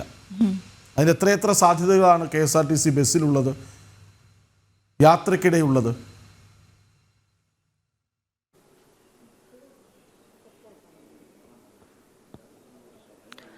അതെ കൃഷ്ണരാജ്, അങ്ങനെ ഒരു പ്രശ്നം നിലനിൽക്കുന്നുണ്ട്. ഈ പരിശോധന കൂടുതൽ കർശനമാക്കി എന്ന് ഗതാഗത വകുപ്പ് പറയുമ്പോഴും അത്തരത്തിലുള്ളൊരു സാധ്യത നിലനിൽക്കുകയാണ്. അതായത് ഒരുപക്ഷെ ജോലിക്ക് വരുന്നതിന്, അതായത് എല്ലാവരും ഡ്യൂട്ടിയിൽ പ്രവേശിക്കുന്നതിന് മുൻപ് നിർബന്ധമായും പരിശോധന നടത്തണം. അതും ഈ വർക്ക്ഷോപ്പിലൊക്കെ ആണെങ്കിൽ കൂടി ഉദ്യോഗസ്ഥരുടെ നേതൃത്വത്തിൽ പരിശോധന നടത്തുമെന്നുള്ളതാണ് പറഞ്ഞിരിക്കുന്ന കാര്യം. പക്ഷേ കൃഷ്ണരാജ് സൂചിപ്പിച്ചത് വളരെ പ്രധാനപ്പെട്ട ഒരു കാര്യം തന്നെയാണ്. അതായത് ഡ്യൂട്ടിക്ക് എത്തുമ്പോൾ പരിശോധന നടത്തി ഡ്യൂട്ടിക്ക് കയറും. അതിനുശേഷം ഇത്തരത്തിൽ മദ്യമൊക്കെ ഉപയോഗിച്ചതിന് ശേഷം വാഹനം ഓടിക്കാനുള്ള നിരവധി സാധ്യതകൾ, അതായത് സ്വാഭാവികമായും ബസ് പോകുന്ന സ്ഥലങ്ങളിൽ പലയിടത്ത് ബസ് നിർത്താറുണ്ട്. ഭക്ഷണം കഴിക്കുന്നതിന് ചെറിയ ഇടവേളകളൊക്കെ ഉണ്ടാകാറുണ്ട് ലോങ്ങായി ബസ് പോകുന്ന സമയത്തൊക്കെ തന്നെ. അപ്പോൾ അത്തരത്തിലുള്ള സാധ്യതകളൊക്കെ നിലനിൽക്കുന്നുണ്ട്. പക്ഷേ ആ ഒരു പരിശോധനയൊന്നും തന്നെ ഇപ്പോൾ നിലവിൽ ഈ ഉത്തരവിൽ പറയുന്നില്ല. ഡ്യൂട്ടിക്ക് കയറുന്നതിന് മുൻപ് എല്ലാ പുരുഷ ജീവനക്കാരും സ്റ്റേഷൻ മാസ്റ്ററുടെ മുന്നിലെത്തി പരിശോധന നടത്തിയതിനു ശേഷം ഡ്യൂട്ടിയിൽ കയറണം, അവരുടെ റിപ്പോർട്ട് കൈമാറണം എന്നുള്ളത് മാത്രമാണ് ഉത്തരവിൽ പറയുന്ന ഒരു കാര്യം. അതിന്റെ ഇടവേളകളിൽ ഒരുപക്ഷെ അതിന്റെ ഇടവേളകളിലൊക്കെ വളരെ പെട്ടെന്നുള്ള പരിശോധന, അത്തരത്തിലുള്ള പരിശോധന കൊണ്ട് മാത്രമേ കാര്യമുള്ളൂ എന്നുള്ളതാണ് നമുക്ക് മനസ്സിലാക്കാൻ കഴിയുന്നത്. ഇതെല്ലാം നിലവിൽ പുറപ്പെടുവിച്ചിരിക്കുന്ന ഉത്തരവ് ഇത്തരത്തിലാണ്. കൃഷ്ണരാജ്, പക്ഷേ ഇത് ഈ ഡ്യൂട്ടി അവസാനിപ്പിക്കുന്ന സമയത്ത് കൂടി പരിശോധിച്ചാൽ തീരാവുന്ന പ്രശ്നമേ ഉള്ളൂ എന്ന് തോന്നുന്നു. അല്ലെങ്കിൽ ഓരോ ഡിപ്പോയിലും എത്തുമ്പോൾ പരിശോധിക്കേണ്ടി വരും. പക്ഷെ നല്ല തീരുമാനമാണ്. കാരണം വാഹനാപകടം, റോഡുകൾ നന്നാകും തോറും വാഹനാപകടങ്ങൾ വർദ്ധിക്കുകയാണ്. അലക്ഷ്യമായ ഡ്രൈവിംഗ്, അതിവേഗത്തിലുള്ള ഡ്രൈവിംഗ് ഒക്കെ വരികയാണ്. അപ്പോൾ സ്വാഭാവികമായും KSRTC നിശ്ചിത സമയത്തിനുള്ളിൽ ഒരു സ്ഥലത്ത് നിന്ന് മറ്റൊരു സ്ഥലത്ത് എത്തേണ്ടതാണില്ലെങ്കിൽ യാത്രക്കാർ പ്രശ്നമുണ്ടാക്കാൻ സാധ്യതയുണ്ട്. അപ്പോൾ ഡ്രൈവർക്ക് മേൽ പ്രഷറുണ്ട് എന്നത് സത്യമാണ്. പക്ഷേ അതിനിടയിൽ മദ്യപാനം കൂടി ആയാലോ എന്ന ചോദ്യം വലിയ അപകടങ്ങൾ വിളിച്ചു വരുത്തും. അപ്പോൾ സ്വാഭാവികമായും നല്ലൊരു തീരുമാനമാണ് KSRTC എടുക്കുന്നത്. പക്ഷേ ഈ ഡ്യൂട്ടി കഴിഞ്ഞ് വരുമ്പോൾ അല്ലെങ്കിൽ ഇടവേളയിൽ എപ്പോഴെങ്കിലും ഒന്നുകൂടി പരിശോധനയ്ക്ക് വിധേയമാക്കുന്നത് നന്നായി. അത് പൂർണ്ണമാകില്ല പരിശോധന ഇങ്ങനെ നടത്തിയാൽ എന്നുള്ളത് മാത്രം. രശ്മി കാർത്തികയാണ് വിവരങ്ങൾ നൽകിയത്. എലപ്പുള്ളി പഞ്ചായത്തിൽ മദ്യനിർമ്മാണശാല വേണ്ടെന്ന നിലപാടിൽ ഉറച്ച് CPI പാലക്കാട് ജില്ലാ എക്സിക്യൂട്ടീവ്. പഞ്ചായത്തി രാജ് നിയമം എക്സിക്യൂട്ടീവ് ഉത്തരവിലൂടെ മറികടക്കാൻ കഴിയില്ലെന്ന് വകുപ്പ് മന്ത്രി മനസ്സിലാക്കണമെന്നും CPI പറഞ്ഞു. പഞ്ചായത്തുകളുടെ അധികാരങ്ങൾ എടുത്തുകളയുന്ന നടപടി ആലോചനയില്ലാതെ നടത്തിയതെന്നും കുറ്റപ്പെടുത്തൽ. വിവരങ്ങളുമായി അരുൺ ആലത്തുറപ്പ് ചേരുന്നു. അരുൺ, ഈ CPI രണ്ടും കെട്ട നിലപാട് സ്വീകരിക്കുന്നു എന്ന് വിമർശനം ശക്തമാണ്. ഞങ്ങൾ മുന്നണിക്കുള്ളിൽ ശക്തമായി ഇതൊക്കെ പറഞ്ഞു എന്ന് പറയുകയും പിന്നീട് ആ നിലപാട് മാറ്റുകയും ചെയ്യുന്നത് പലപ്പോഴും നമ്മൾ കണ്ടിട്ടുള്ളതാണ്. ഒരുപക്ഷെ വെളിയം ഭാർഗവനോ അല്ലെങ്കിൽ അങ്ങനെയുള്ള നേതാക്കളായിരുന്നപ്പോൾ നിലപാടായിരുന്നു. പക്ഷേ ഇപ്പോൾ അഴകുഴമ്പൻ നിലപാടെന്ന ആക്ഷേപം ശക്തമാണ്. പുറത്തു മറ്റൊന്ന് പറയുന്നു, മുന്നണി യോഗത്തിലെത്തുമ്പോൾ വിധേയമാകുന്നു. പിണറായി വിജയനെ കാണുമ്പോൾ കവാത്ത് മറക്കുന്നു ഇന്നലെ പറഞ്ഞ പോലെ. ഏതായാലും ഇപ്പോൾ CPIയുടെ പ്രാദേശിക ഘടകം, അത് ജില്ലാ എക്സിക്യൂട്ടീവാണ്. അപ്പോൾ ജില്ലാ എക്സിക്യൂട്ടീവ് പറയുന്നു പഞ്ചായത്തുകളുടെ അധികാരങ്ങൾ എടുത്തു കളയുന്ന നടപടി തെറ്റാണ്, ആലോചനയില്ലാതെ നടത്തിയത് ശരിയായില്ല, അങ്ങനെ കുറ്റപ്പെടുത്തലുകളുണ്ട്. പക്ഷേ ഈ സംസ്ഥാന നേതൃത്വം വല്ലാതെ ചേർന്ന് നിൽക്കുന്ന സ്ഥിതിക്ക് ജില്ലാ എക്സിക്യൂട്ടീവിൻ്റെ വിയോജിപ്പിന് എത്ര കണ്ട് പ്രസക്തി? തീർച്ചയായിട്ടും ഈ സംസ്ഥാന നേതൃത്വം, CPIയുടെ സംസ്ഥാന നേതൃത്വം MN സ്മാരകത്തിൽ ചേർന്ന യോഗങ്ങളിലും മറ്റുമൊക്കെ ഇത്തരത്തിൽ മദ്യനിർമ്മാണശാല വേണ്ട എന്നൊരു തീരുമാനം രണ്ട് തവണ അവർ യോഗം ചേർന്നു. 2 തവണയും ഈ മദ്യനിർമ്മാണശാല വേണ്ട എന്നൊരു തീരുമാനമായിരുന്നു കൈക്കൊണ്ടത്. അതേസമയം തന്നെ ഇതേ CPIയുടെ മന്ത്രിമാർ ഉൾപ്പെട്ട ആ മന്ത്രിസഭാ യോഗത്തിൽ അവരാരും ഇതിനെതിരെ എതിർപ്പ് ഉന്നയിക്കുകയും ചെയ്തിരുന്നില്ല എന്നുള്ളൊരു കാര്യം കൂടിയുണ്ട്. ഏതായാലും ഈ സംസ്ഥാന നേതാക്കൾ യോഗം ചേർന്ന് ഈ മദ്യനിർമ്മാണശാല വേണ്ട എന്നൊക്കെ പറഞ്ഞു. പക്ഷേ അതേ MN സ്മാരകത്തിൽ തന്നെ ഈ ഇടതുമുന്നണിയുടെ യോഗം ചേർന്ന സമയത്ത് ആ ഇടതുമുന്നണി യോഗത്തിൽ യാതൊരു തരത്തിലും എതിർപ്പ് പറയാനോ മുഖ്യമന്ത്രി പിണറായി വിജയൻ ഈ ഇത്തരത്തിൽ മദ്യനിർമ്മാണശാലയുമായി മുന്നോട്ട് പോകുമെന്ന് പറഞ്ഞപ്പോൾ അവിടെയൊക്കെ നിശബ്ദനായിരിക്കുകയായിരുന്നു CPIയുടെ സംസ്ഥാന സെക്രട്ടറിയായ ബിനോയ് വിശ്വം ഉൾപ്പെടെ ചെയ്തത് എന്നുള്ളതാണ് നമുക്ക് കാണാൻ സാധിച്ചത്. ഏതായാലും അത്തരത്തിൽ ഈ സംസ്ഥാന നേതൃത്വം യാതൊരു തരത്തിലും ഈ കാര്യത്തിൽ ഒരു നിലപാട് സ്വീകരിക്കാനോ അതല്ലെങ്കിൽ ഈ CPMനെയോ മുഖ്യമന്ത്രിയോ ഒന്നും എതിർക്കാൻ പോലും പ്രാണിയില്ലാതെ നിൽക്കുമ്പോഴാണ് ഇപ്പോൾ CPIയുടെ പാലക്കാട് ജില്ലാ എക്സിക്യൂട്ടീവ് അവരുടെ നിലപാടിൽ ഉറച്ചു നിൽക്കുന്നത്. ഈ മദ്യനിർമ്മാണശാല വേണ്ട എന്നുള്ളത് തന്നെയാണ് തങ്ങളുടെ നിലപാട് എന്നുള്ളതാണ് ഇന്നലെ ചേർന്ന CPIയുടെ ജില്ലാ എക്സിക്യൂട്ടീവിൽ അവർ തീരുമാനമായിട്ട് എടുത്തിരിക്കുന്നത്. ഭരണഘടനയിലെ ഈ പഞ്ചായത്തി രാജ് നിയമം എക്സിക്യൂട്ടീവ് ഉത്തരവിലൂടെ മറികടക്കാൻ കഴിയില്ലെന്ന് വകുപ്പ് മന്ത്രി അതായത് MP രാജേഷ് മനസ്സിലാക്കണമെന്നും CPI ഇന്നലെ എക്സിക്യൂട്ടീവ് യോഗത്തിൽ വിമർശനമായിട്ട് ഉന്നയിച്ചു. വ്യവസായങ്ങളുടെ കാര്യത്തിൽ പഞ്ചായത്തുകളുടെ ചില പ്രധാന അധികാരങ്ങൾ എടുത്തു കളയുന്ന നടപടി ആലോചനയില്ലാതെ നടത്തിയതാണ് എന്നും മദ്യനിർമ്മാണശാലയ്ക്കെതിരെ പ്രതിഷേധം ഉയരുമ്പോൾ ഈ പുതിയ നടപടി അംഗീകരിക്കാനാവില്ല എന്നും ഈ എക്സിക്യൂട്ടീവ് യോഗത്തിൽ നേതാക്കൾ പറഞ്ഞു എന്നുള്ളതാണ്. മാത്രമല്ല ഈ ജലക്ഷാമം രൂക്ഷമായ പ്രദേശത്ത് മദ്യ കമ്പനി അനുവദിക്കരുത്, ഈ മഴവെള്ള സംഭരണിയിൽ നിന്ന് വെള്ളം എന്നൊക്കെ പറയുന്നത് യുക്തിക്ക് നിരക്കാത്തതാണ് എന്നുൾപ്പെടെയാണ് നേതാക്കൾ വിമർശനമായിട്ട് ഉന്നയിച്ചത്. മന്ത്രി ഈ മദ്യനിർമ്മാണ കമ്പനി പ്രതിനിധിയെ പോലെ സംസാരിക്കുന്നുവെന്ന് നിരന്തരം BJPയും കോൺഗ്രസും ഉന്നയിക്കുന്നുണ്ട്. അങ്ങനെ ഒരു ആരോപണം ഉന്നയിക്കാൻ പോലും അവസരം ഉണ്ടാക്കരുതായിരുന്നു എന്നും ഈ എക്സിക്യൂട്ടീവ് യോഗത്തിൽ നേതാക്കൾ പറഞ്ഞു എന്നുള്ളതാണ്. അതുപോലെ തന്നെ മന്ത്രി രാജേഷ് അഹല്യയിൽ ഈ മഴവെള്ള സംഭരണി സന്ദർശിച്ചതിനെതിരെയും ഈ CPI എക്സിക്യൂട്ടീവ് യോഗത്തിൽ നേതാക്കൾ വിമർശനം ഉന്നയിച്ചു എന്നുള്ളതാണ്. ഇത്തരം കാര്യങ്ങൾ കമ്പനിയാണ് ചെയ്യേണ്ടത് എന്നിരിക്കെ എന്തിനാണ് ഈ MP രാജേഷ് ഇത്തരം കാര്യങ്ങളൊക്കെ ചെയ്യുന്നത് എന്നുള്ളതാണ്. അതായത് നേരത്തെ CPMന്റെ ഇത്തരത്തിലുള്ള നടപടി അല്ലെങ്കിൽ സർക്കാരിന്റെ ഇത്തരത്തിലുള്ള നടപടിക്കെതിരെ BJPയും കോൺഗ്രസും എന്താണോ പറഞ്ഞത് സമാന രീതിയിലുള്ള കാര്യങ്ങൾ തന്നെയാണ് CPIയുടെ ജില്ലാ എക്സിക്യൂട്ടീവിലും വിമർശനമായിട്ട് ഉയർന്നത് എന്നുള്ളതാണ്. ഈ BKMUവിന്റെ ജില്ലാ സെക്രട്ടറി സി രാധാകൃഷ്ണനായിരുന്നു ഈ എക്സിക്യൂട്ടീവ് യോഗത്തിൽ അധ്യക്ഷത വഹിച്ചിരുന്നത്. അതുപോലെ തന്നെ ഈ സംസ്ഥാന എക്സിക്യൂട്ടീവ് അംഗമായ VK ചാമുണ്ഡി, അതുപോലെ ജില്ലാ സെക്രട്ടറി KP സുരേഷ് രാജ് തുടങ്ങിയവരൊക്കെ പങ്കെടുത്ത ആ യോഗത്തിലാണ് സംസ്ഥാന നേതൃത്വം പാടെ ഒരു നിലപാടില്ലാതെ, അതല്ലെങ്കിൽ പിണറായി വിജയന് മുന്നിൽ മുട്ടുമടക്കുമ്പോൾ ജില്ലാ എക്സിക്യൂട്ടീവ് അവരുടെ നിലപാടിൽ ഉറച്ചു നിൽക്കുന്നുണ്ട്. പക്ഷെ ഇത്തരം നിലപാടൊക്കെ അവർ സ്വീകരിക്കുന്നുണ്ടെങ്കിലും അതൊക്കെ എത്രത്തോളം അതിൽ കാര്യമുണ്ട് എന്നുള്ളത് കണ്ടറിയേണ്ടതാണ്. കാരണം അത്തരത്തിലാണ് ഇന്നലെ ഇപ്പോൾ വൈകിട്ടോടുകൂടെയാണ് MP രാജേഷ് വാർത്താ സമ്മേളനം നടത്തി ഈ പഞ്ചായത്തി രാജിനെ പോലും ഒരു വകവെക്കാത്ത തരത്തിൽ, പഞ്ചായത്തുകളുടെ അധികാരത്തിൽ പോലും കൈകടത്തുന്ന തരത്തിൽ ചട്ടങ്ങളെ ഭേദഗതി ചെയ്യുന്നതിനും മറ്റുമൊക്കെ പുറപ്പെടുന്ന കാര്യം കൂടെ വ്യക്തമാക്കിയത്. ഏതായാലും ഇലപ്പള്ളിയിലെ മദ്യനിർമ്മാണശാലയുമായി ബന്ധപ്പെട്ട് CPIയുടെ ജില്ലാ എക്സിക്യൂട്ടീവ് യോഗത്തിലാണ് ഇങ്ങനെ വിമർശനം ഉയർന്നിരിക്കുന്നത്. ഇലപ്പള്ളിയിലെ ബ്രൂവറി വേണ്ട എന്നാണ് CPI പാലക്കാട് ജില്ലാ എക്സിക്യൂട്ടീവ് പറയുന്നത്. പക്ഷേ സംസ്ഥാന നേതൃത്വം അതങ്ങനെയല്ല കാണുന്നത്. നല്ലതാണ്, വരട്ടെ എന്ന് പറയുന്നു. പക്ഷെ രണ്ടഭിപ്രായം അപ്പോഴും ഉണ്ട് കേട്ടോ. വിവരങ്ങൾ നൽകുകയായിരുന്നു അരുണാലത്ത്. ശമ്പളം ലഭിക്കാതെ കോഴിക്കോട് കട്ടിപ്പാറയിൽ അധ്യാപിക ആത്മഹത്യ ചെയ്ത സംഭവത്തിൽ വിദ്യാഭ്യാസ വകുപ്പിന്റെ തുടർ നടപടി എന്നറിയാം. വിദ്യാഭ്യാസ ഡയറക്ടർക്ക് താമരശ്ശേരി AO ഇന്നലെ റിപ്പോർട്ട് സമർപ്പിച്ചിരുന്നു. മനുഷ്യാവകാശ കമ്മീഷനും സംഭവത്തിൽ കേസെടുത്തിട്ടുണ്ട്. ദിസ്ന സുരേഷ് വിവരങ്ങളുമായി ചേരുന്നുണ്ട്. ദിസ്ന, വിവരങ്ങൾ എന്താണ്?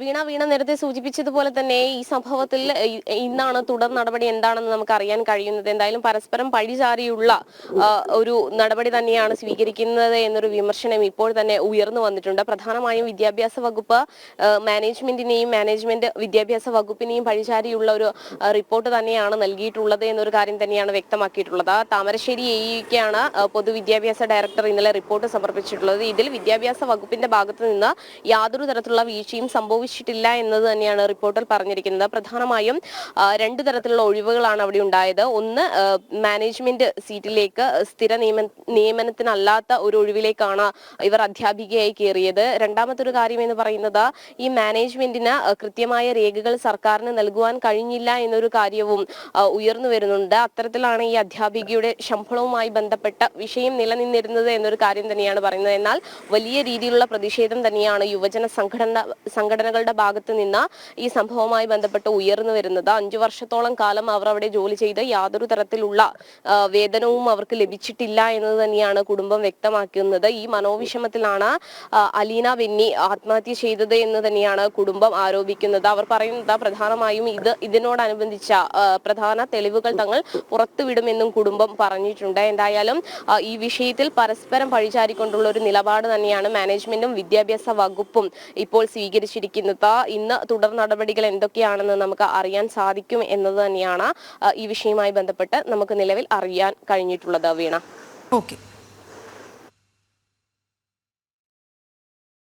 കോഴിക്കോട് വടകരയിൽ 8ാം ക്ലാസ് വിദ്യാർത്ഥിനിയെ തൂങ്ങി മരിച്ച നിലയിൽ കണ്ടെത്തി. ചോറോട് സ്വദേശിനിയാണ് വീട്ടിലെ കിടപ്പുമുറിയിൽ തൂങ്ങി മരിച്ചത്. മൃതദേഹം വടകര ജില്ലാ ആശുപത്രി മോർച്ചറിയിലേക്ക് മാറ്റി. വിവരങ്ങളുമായി ദിസ്ന എന്ന് ചേരുന്നു. ദിസ്ന, എന്താണ് ഈ വാർത്തയുടെ വിവരം? കോഴിക്കോട് വടകര ചേറോടാണ് 8ാം ക്ലാസ് വിദ്യാർത്ഥിനിയെ തൂങ്ങിമരിച്ച നിലയിൽ കണ്ടെത്തിയിരിക്കുന്നത്. ചേറോട് സ്വദേശി ഇസ്ലാം മെഹിക്കിനെയാണ് വീട്ടിലെ കിടപ്പുമുറിയിൽ തൂങ്ങിമരിച്ച നിലയിൽ കണ്ടെത്തിയിട്ടുള്ളത്. മൃതദേഹം ഇപ്പോൾ വടകര ജില്ലാ ആശുപത്രിയിലേക്ക് മാറ്റി. നമുക്ക് അറിയാൻ സാധിച്ചത് എന്താണ് മരണകാരണം എന്ന് വ്യക്തമായിട്ടില്ല. വടകര പോലീസ് ഈ സംഭവവുമായി ബന്ധപ്പെട്ട അന്വേഷണം ആരംഭിച്ചിട്ടുണ്ട് എന്നുള്ള കാര്യമാണ് നിലവിൽ നമുക്ക് ഈ വാർത്തയുമായി ബന്ധപ്പെട്ട് അറിയാൻ കഴിഞ്ഞിട്ടുള്ളത്. വിശ്വരാജ്, കൂടുതൽ വിവരങ്ങൾ അറിയാനിരിക്കുന്നതേ ഉള്ളൂ. 8ാം ക്ലാസ് വിദ്യാർത്ഥിനി വടകരയിൽ തൂങ്ങി മരിച്ച നിലയിൽ കണ്ടെത്തി. വിവരങ്ങൾ നൽകുകയായിരുന്നു ദിസ്ന. വയനാട് ഉരുൾപൊട്ടലുമായി ബന്ധപ്പെട്ട് സ്വമേധയാ എടുത്ത കേസ് ഹൈക്കോടതി ഡിവിഷൻ ബെഞ്ച് ഇന്ന് വീണ്ടും പരിഗണിക്കും. പുനരധിവാസത്തിനുള്ള പാക്കേജിലെ നടപടികൾ സംബന്ധിച്ച് കേന്ദ്ര സർക്കാർ മറുപടി നൽകും. ഉണ്ടക്കൈ ചുരൽമല പ്രദേശത്തെ പുനരധിവാസത്തിന് സംസ്ഥാന സർക്കാർ സ്വന്തം നിലയ്ക്ക് തുക കണ്ടെത്തി പ്രവർത്തനങ്ങൾ തുടങ്ങണമെന്ന് കേന്ദ്ര സർക്കാർ കഴിഞ്ഞ തവണ കോടതിയിൽ നിലപാടെടുത്തിരുന്നു. കേന്ദ്ര സഹായത്തിനായി കാത്തിരിക്കരുത് എന്നും സ്വന്തം നിലയിൽ കാര്യങ്ങൾ മുന്നോട്ട് നീക്കണമെന്നും സംസ്ഥാന സർക്കാരിനോട് ഹൈക്കോടതിയും നിർദ്ദേശിച്ചിരുന്നു.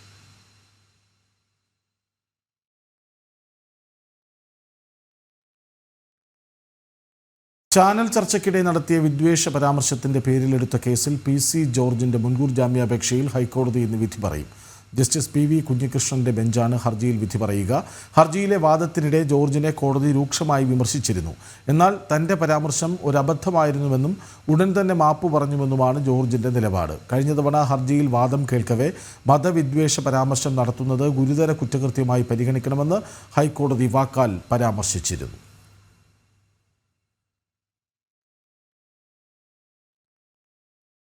തിരുവനന്തപുരം നഗരസഭയുടെ ഭാഗമായ ശ്രീവരാഹം വാർഡിൽ ഉപതെരഞ്ഞെടുപ്പിന് 2 ദിവസം മാത്രം ശേഷിക്കെ പ്രചാരണം സജീവമാക്കി മുന്നണികൾ.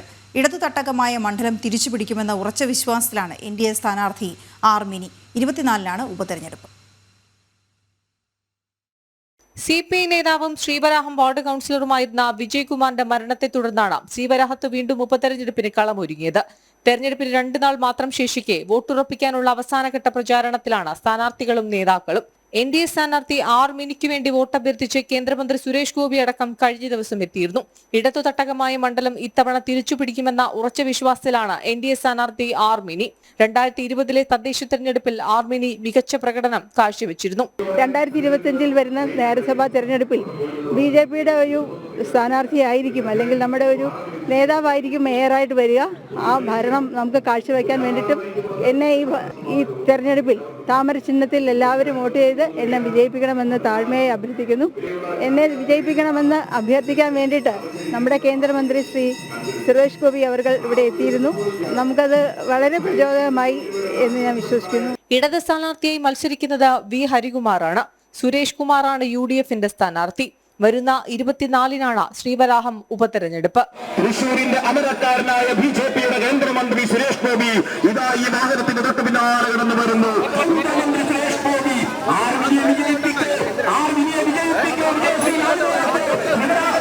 നിങ്ങളുടെ വിലയേറിയ ഓരോ വോട്ടും തന്റെ താമര അടയാളത്തിന് രേഖപ്പെടുത്തി ആർ മിനിയെ വൻപിച്ച ഭൂരിപക്ഷത്തോട് വിജയിപ്പിക്കണമേ എന്ന് അഭ്യർത്ഥിച്ചുകൊണ്ട്. ജനം, തിരുവനന്തപുരം. തിരുവനന്തപുരം വർക്കലയിൽ നാട്ടുകാർക്ക് ഭീഷണിയായി വാട്ടർ അതോറിറ്റിയുടെ ഭീമൻ ജലസംഭരണി. വിള്ളൽ വീണ് ജലം പുറത്തേക്കൊഴുകുന്ന സിമന്റ് ടാങ്ക് ഏത് നിമിഷവും തകർന്നു വീഴുമെന്ന ആശങ്കയിലാണ് പ്രദേശവാസികൾ. വിഷയം പലവട്ടം അധികൃതരുടെ ശ്രദ്ധയിൽപ്പെടുത്തിയിട്ടും ആരും തിരിഞ്ഞു നോക്കുന്നില്ല എന്നാണ് നാട്ടുകാരുടെ ആരോപണം. വർക്കല വെട്ടൂർ പഞ്ചായത്തിലെ 6-ാം വാർഡിൽ സ്ഥിതി ചെയ്യുന്ന വാട്ടർ അതോറിറ്റിയുടെ കൂറ്റൻ ജലസംഭരണിയാണ് അപകടാവസ്ഥയിലായിരിക്കുന്നത്. 24 വർഷം പഴക്കമുള്ള ജലസംഭരണിയുടെ വശങ്ങളിൽ പലയിടത്തും വിള്ളലുകളുണ്ട്. പല ഭാഗത്തും സിമന്റ് പാളികൾ അടർന്നു പോയിരിക്കുന്നു. 58,000 ലിറ്റർ സംഭരണ ശേഷിയുള്ള ടാങ്കിലെ വിള്ളലുകളിലൂടെ 24 മണിക്കൂറും ജലം പുറത്തേക്ക് ഒഴുകുകയും ചെയ്യുന്നു.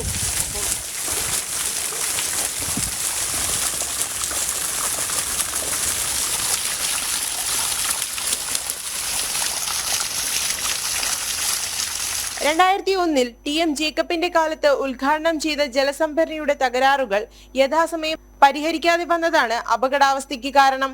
ആയിരക്കണക്കിന് കുടുംബങ്ങൾക്ക് കുടിവെള്ളം എത്തിക്കുന്ന പദ്ധതി ഇപ്പോൾ ഒരു പ്രദേശത്തെയാകെ ഭീതിയിലാഴ്ത്തുന്നു. നമുക്കിതിലെ വഴി നടക്കുമ്പോൾ തന്നെ വലിയ ബുദ്ധിമുട്ടാണ് ഇത് ഇടിഞ്ഞു പൊളിഞ്ഞു വീഴുമെന്നുള്ളത്. പിന്നെ നമ്മൾ വാട്ടർ അതോറിറ്റിയിലും പിന്നീട് പഞ്ചായത്തിലും ഒക്കെ ചെന്ന് അറിയിച്ചു. പക്ഷെ അവർ ഇതേവരെ ഒരു നടപടിയും സ്വീകരിച്ചില്ല. എഞ്ചിനീയറും എല്ലാവരും വന്ന് നോക്കിയിട്ടും ഒന്നും കിട്ടിയിട്ടില്ല നമുക്ക്. പിന്നെ ഞങ്ങൾക്ക് ഇതുവഴി നടക്കാനും പാടാണ്. എപ്പോഴേ ഇടിഞ്ഞ് വീഴുന്നതെന്ന് അറിയാൻ പറ്റത്തില്ല. എത്ര ആൾക്കാരെ വീടുകളാണ് നശിച്ചു പോകുന്നതെന്ന് അറിയാൻ പറ്റില്ല. അടിയന്തര ഇടപെടൽ ആവശ്യപ്പെട്ട് പ്രദേശവാസികൾ പലതവണ പഞ്ചായത്തിനെയും ജല അതോറിറ്റിയെയും സമീപിച്ചു. അധികൃതർ തിരിഞ്ഞു നോക്കുന്നില്ല എന്നാണ് നാട്ടുകാരുടെ പരാതി. ഇത് 2 വർഷത്തിൽ കൂടുതലായി ഈ ടാങ്ക് ഈ സിറ്റുവേഷനാണ്. പിന്നെ അതാണെങ്കിൽ പഞ്ചായത്ത് മെമ്പർമാരെ അറിയിച്ചിട്ടുണ്ട്, പഞ്ചായത്ത് പ്രസിഡന്റ് അറിയിച്ച് എല്ലാവരെയും അറിയിച്ചു, സെക്രട്ടറി കാര്യം എല്ലാവരെയും അറിയിച്ചിട്ടുണ്ട്. പക്ഷെ അവരാരും ഇതിനെപ്പറ്റി ഒരു താല്പര്യം കാണിച്ചിട്ടില്ല. ഇപ്പോഴും ഇത് ഇങ്ങനെയാണ് ചോർന്നൊലിക്കുന്നത്. ഈ ടാങ്കിൽ നിന്ന് വെള്ളം ഉപയോഗിക്കുന്നത് എങ്ങനെയായാലും ഒരു 10,000 പേരോളം ഈ ടാങ്കിൽ നിന്നുള്ള റോഡുള്ള കോളനി, പിന്നെ കല്ലുലക്കുന്ന് കോളനി, ഇതെല്ലാം ഇവിടെ വെള്ളം ഉപയോഗിക്കുന്നത് ഈ ടാങ്കിൽ നിന്ന് വെള്ളം ഉപയോഗിക്കുന്നതാണ്. വെട്ടൂർ കാര്യം ഈ പ്രദേശം മൊത്തം ഈ വെള്ളമാണ് ഉപയോഗിക്കുന്നത്. ഇത് നിലച്ചു കഴിഞ്ഞാൽ ഇവിടുത്തെ കുടിവെള്ളം മുട്ടും. ഒന്നുകിൽ അറ്റകുറ്റപ്പണികൾ ചെയ്ത് ടാങ്കിന്റെ അപകടാവസ്ഥ പരിഹരിക്കണം, അല്ലെങ്കിൽ പുതിയ ജലസംഭരണി സ്ഥാപിക്കണമെന്നും നാട്ടുകാർ ആവശ്യപ്പെടുന്നു. ജനം, തിരുവനന്തപുരം. PSC അംഗങ്ങളുടെ ശമ്പള വർധനവിൽ പ്രതിഷേധം ശക്തമാകുന്നു. സാമ്പത്തിക പ്രതിസന്ധിയുടെ പേരിൽ മറ്റു സർക്കാർ ഉദ്യോഗസ്ഥർക്ക് ആനുകൂല്യങ്ങൾ നിഷേധിക്കുമ്പോഴാണ് PSC അംഗങ്ങളോടുള്ള സർക്കാരിൻ്റെ കരുതലെന്നാണ് വിമർശനം. സർക്കാർ നടപടി ഇടത് അനുഭാവികളെ സഹായിക്കാനെന്ന് സെക്രട്ടേറിയറ്റ് എംപ്ലോയീസ് സംഘ് BMS പ്രതികരിച്ചു. PSC അംഗങ്ങൾക്കുള്ള ശമ്പളം വാരിക്കോരി നൽകിയതിൽ വ്യാപക പ്രതിഷേധങ്ങളാണ് ഉയരുന്നത്. സാമ്പത്തിക പ്രതിസന്ധിയുടെ പേരിൽ മറ്റ് സർക്കാർ ഉദ്യോഗസ്ഥർക്ക് ആനുകൂല്യങ്ങൾ നിഷേധിക്കുമ്പോഴാണ് സർക്കാരിന്റെ ഈ കരുതലെന്നാണ് കേരള സെക്രട്ടേറിയറ്റ് എംപ്ലോയീസ് അംഗം BMS വിമർശിക്കുന്നത്. സർക്കാരിന്റെ നോമിനികളായിട്ട് വിവിധ സ്ഥലങ്ങളിൽ ജോലി ചെയ്യുന്ന ആൾക്കാർക്ക് ഇവർക്കെല്ലാം വർദ്ധിതമായ ശമ്പളം വർദ്ധിപ്പിക്കുന്നതിലൂടെ ഗവൺമെന്റ് ലക്ഷ്യമിടുന്നത് അല്ലെങ്കിൽ പാർട്ടി ലക്ഷ്യമിടുന്നത് പാർട്ടിക്ക് ആവശ്യമായിട്ടുള്ള ലെവി ഇവരിൽ നിന്ന് പരമാവധി പിരിച്ചെടുക്കുക എന്നുള്ള ലക്ഷ്യമാണ്. കൂടുതൽ ലെവി കിട്ടുന്നതിന് വേണ്ടിയിട്ട് ആർക്ക് നിന്നാണ് കൂടുതൽ ലെവി പാർട്ടിക്ക് കിട്ടുന്നത് അവർക്ക് കൂടുതൽ ശമ്പളം കൊടുക്കുക എന്നുള്ള തന്ത്രമാണ് ഇതിന്റെ പിന്നിലുള്ളത്. സർക്കാരിന്റെ നടപടി ഇടതുപക്ഷ അനുഭാവികളായ അംഗങ്ങൾക്ക് സാമ്പത്തിക ലാഭം ഉണ്ടാക്കി തീർക്കുന്നതിന്റെ ഭാഗമായിട്ടാണെന്നും സെക്രട്ടേറിയറ്റ് എംപ്ലോയീസ് അംഗം BMS വിമർശിക്കുന്നു. സംസ്ഥാനത്തെ ഇടത് ഗവൺമെന്റിന്റെ അനുഭാവികളായിട്ടും അവരുടേതായ കുറെ ആൾക്കാരെയും സംസ്ഥാനത്തിന്റെ വിവിധ ഭാഗങ്ങളിൽ വിവിധ സ്ഥലങ്ങളിൽ നിയമിച്ചിട്ടുണ്ട്. അവർക്ക് കൂടുതലായിട്ട് സാമ്പത്തിക ആനുകൂല്യങ്ങൾ ലഭ്യമാക്കുക എന്ന ഒരു കപട ലക്ഷ്യത്തിന്റെ ഭാഗമായിട്ടാണ് ഇപ്പൊ PSC അംഗങ്ങൾക്കും ശമ്പളം കൂട്ടിയിരിക്കുന്നത്. നിലവിൽ ചെയർമാന് അടിസ്ഥാന ശമ്പളം 76,000 രൂപയാണ്. വിവിധ അലവൻസുകൾ ഉൾപ്പെടെ 2.26 ലക്ഷം രൂപയാണ് പ്രതിമാസം ലഭിക്കുക. അംഗങ്ങൾക്ക് അടിസ്ഥാന ശമ്പളം 70,000 രൂപയാണ്. അലവൻസ് ഉൾപ്പെടെ 2.23 ലക്ഷം രൂപ വരെ ലഭിക്കും. ഈ നീക്കമാണ് വിമർശനങ്ങൾക്ക് ഇടയാക്കുന്നത്. ജനം, തിരുവനന്തപുരം. പക്ഷികളെക്കുറിച്ച് കണ്ടും കേട്ടും അറിഞ്ഞതിലപ്പുറം അതിശയങ്ങൾ പകരുന്ന ഫോട്ടോ പ്രദർശനം ശ്രദ്ധേയമാകുന്നു. കോഴിക്കോട് ലളിതകലാ അക്കാദമി ആർട്ട് ഗാലറിയിൽ ഒരുക്കിയ പാടിപ്പറക്കുന്ന മലയാളം എന്ന് പേരിട്ടിരിക്കുന്ന പ്രദർശനമാണ് സന്ദർശകർക്ക് പുതിയ അനുഭവം പകരുന്നത്.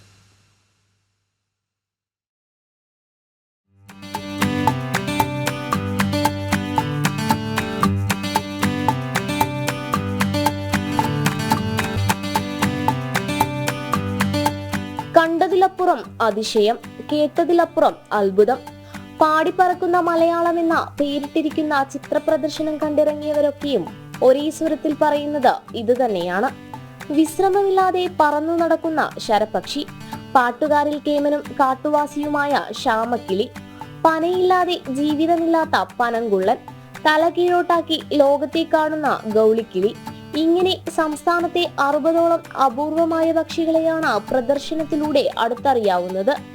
ഇന്ദുചൂടൻ മാഷിൻ്റെ കേരളത്തിലെ പക്ഷികൾ എന്ന പുസ്തകത്തിലെ മലയാളവും പിന്നെ അദ്ദേഹം എഴുതിയിരിക്കുന്ന ആ ഒരു രീതിയും ഒക്കെ ആസ്പദമാക്കിയിട്ടാണ് നമ്മൾ ഈ ഒരു എക്സിബിഷൻ ചെയ്യുന്നത്. ഇവിടെ കൊടുത്തിരിക്കുന്ന ഈ പക്ഷികളുടെ ഡിസ്ക്രിപ്ഷൻ ഇതിൽ അദ്ദേഹത്തിൻ്റെ കേരളത്തിലെ പക്ഷികൾ എന്ന് പറഞ്ഞ പുസ്തകത്തിലെ ഒരു ഭാഗങ്ങൾ സെലക്ട് ചെയ്ത ഭാഗങ്ങളാണ് ഇവിടെ ഡിസ്ക്രിപ്ഷനായിട്ട് കൊടുത്തിരിക്കുന്നത്. അപ്പോൾ ഇതിൻ്റെ മെയിൻ ഉദ്ദേശം എന്ന് പറഞ്ഞാൽ അദ്ദേഹത്തിൻ്റെ മലയാളത്തെയും അദ്ദേഹത്തിൻ്റെ ലാംഗ്വേജിനെയും ഒക്കെ ഫേമസ് ആക്കുക, അങ്ങനെയുള്ളൊരു ഉദ്ദേശമാണ്. 1985 കേരള സാഹിത്യ അക്കാദമി പ്രസിദ്ധീകരിച്ച ഇന്ദുചൂടന്റെ കേരളത്തിലെ പക്ഷികൾ എന്ന പുസ്തകം അടിസ്ഥാനമാക്കി ഇന്ദുചൂടൻ ഫൗണ്ടേഷനാണ് പ്രദർശനം ഒരുക്കിയിരിക്കുന്നത്. ജനം, കോഴിക്കോട്. കൊട്ടിഘോഷിച്ച് സർക്കാർ പ്രഖ്യാപിച്ച കാരവൻ ടൂറിസം കട്ടപ്പുറത്ത്. സംസ്ഥാനത്തെ വിനോദസഞ്ചാര മേഖലയ്ക്ക് വൻ മുതൽക്കൂട്ടാകുമെന്ന് അവകാശപ്പെട്ട് തുടങ്ങിയ പദ്ധതി പേരിനൊരു കാരവൻ പോലുമല്ലാത്ത അവസ്ഥയാണ്. വിനോദസഞ്ചാര വകുപ്പിൻ്റെ വൻ വാഗ്ദാനങ്ങൾ വിശ്വസിച്ച് കാരവനും കാരവൻ പാർക്കും തുടങ്ങാൻ പണം നിക്ഷേപിച്ച സംരംഭകരിൽ മിക്കവരും കോടികളുടെ നഷ്ടത്തിലും കടക്കണിയിലുമാണ്. വിവരങ്ങളുമായി SP ശ്രീനന്ദ ഒപ്പം ചേരുന്നു. ശ്രീനന്ദ, ഈ നിക്ഷേപക സംഗമം കൊച്ചിയിൽ നടക്കാൻ പോവുകയാണ്. അപ്പോഴാണ് ഇവിടെ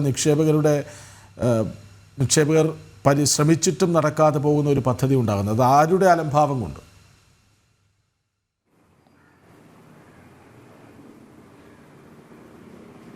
തീർച്ചയായിട്ടും കൃഷ്ണരാജ് പറഞ്ഞതുപോലെ തന്നെ സർക്കാരിനെ നമുക്കിതിൽ ഏറ്റവും ഒരു വാക്കും പാലിക്കാത്തൊരു സർക്കാർ എന്ന് വേണമെങ്കിൽ നമുക്ക് വിശേഷിപ്പിക്കാവുന്നതാണ്.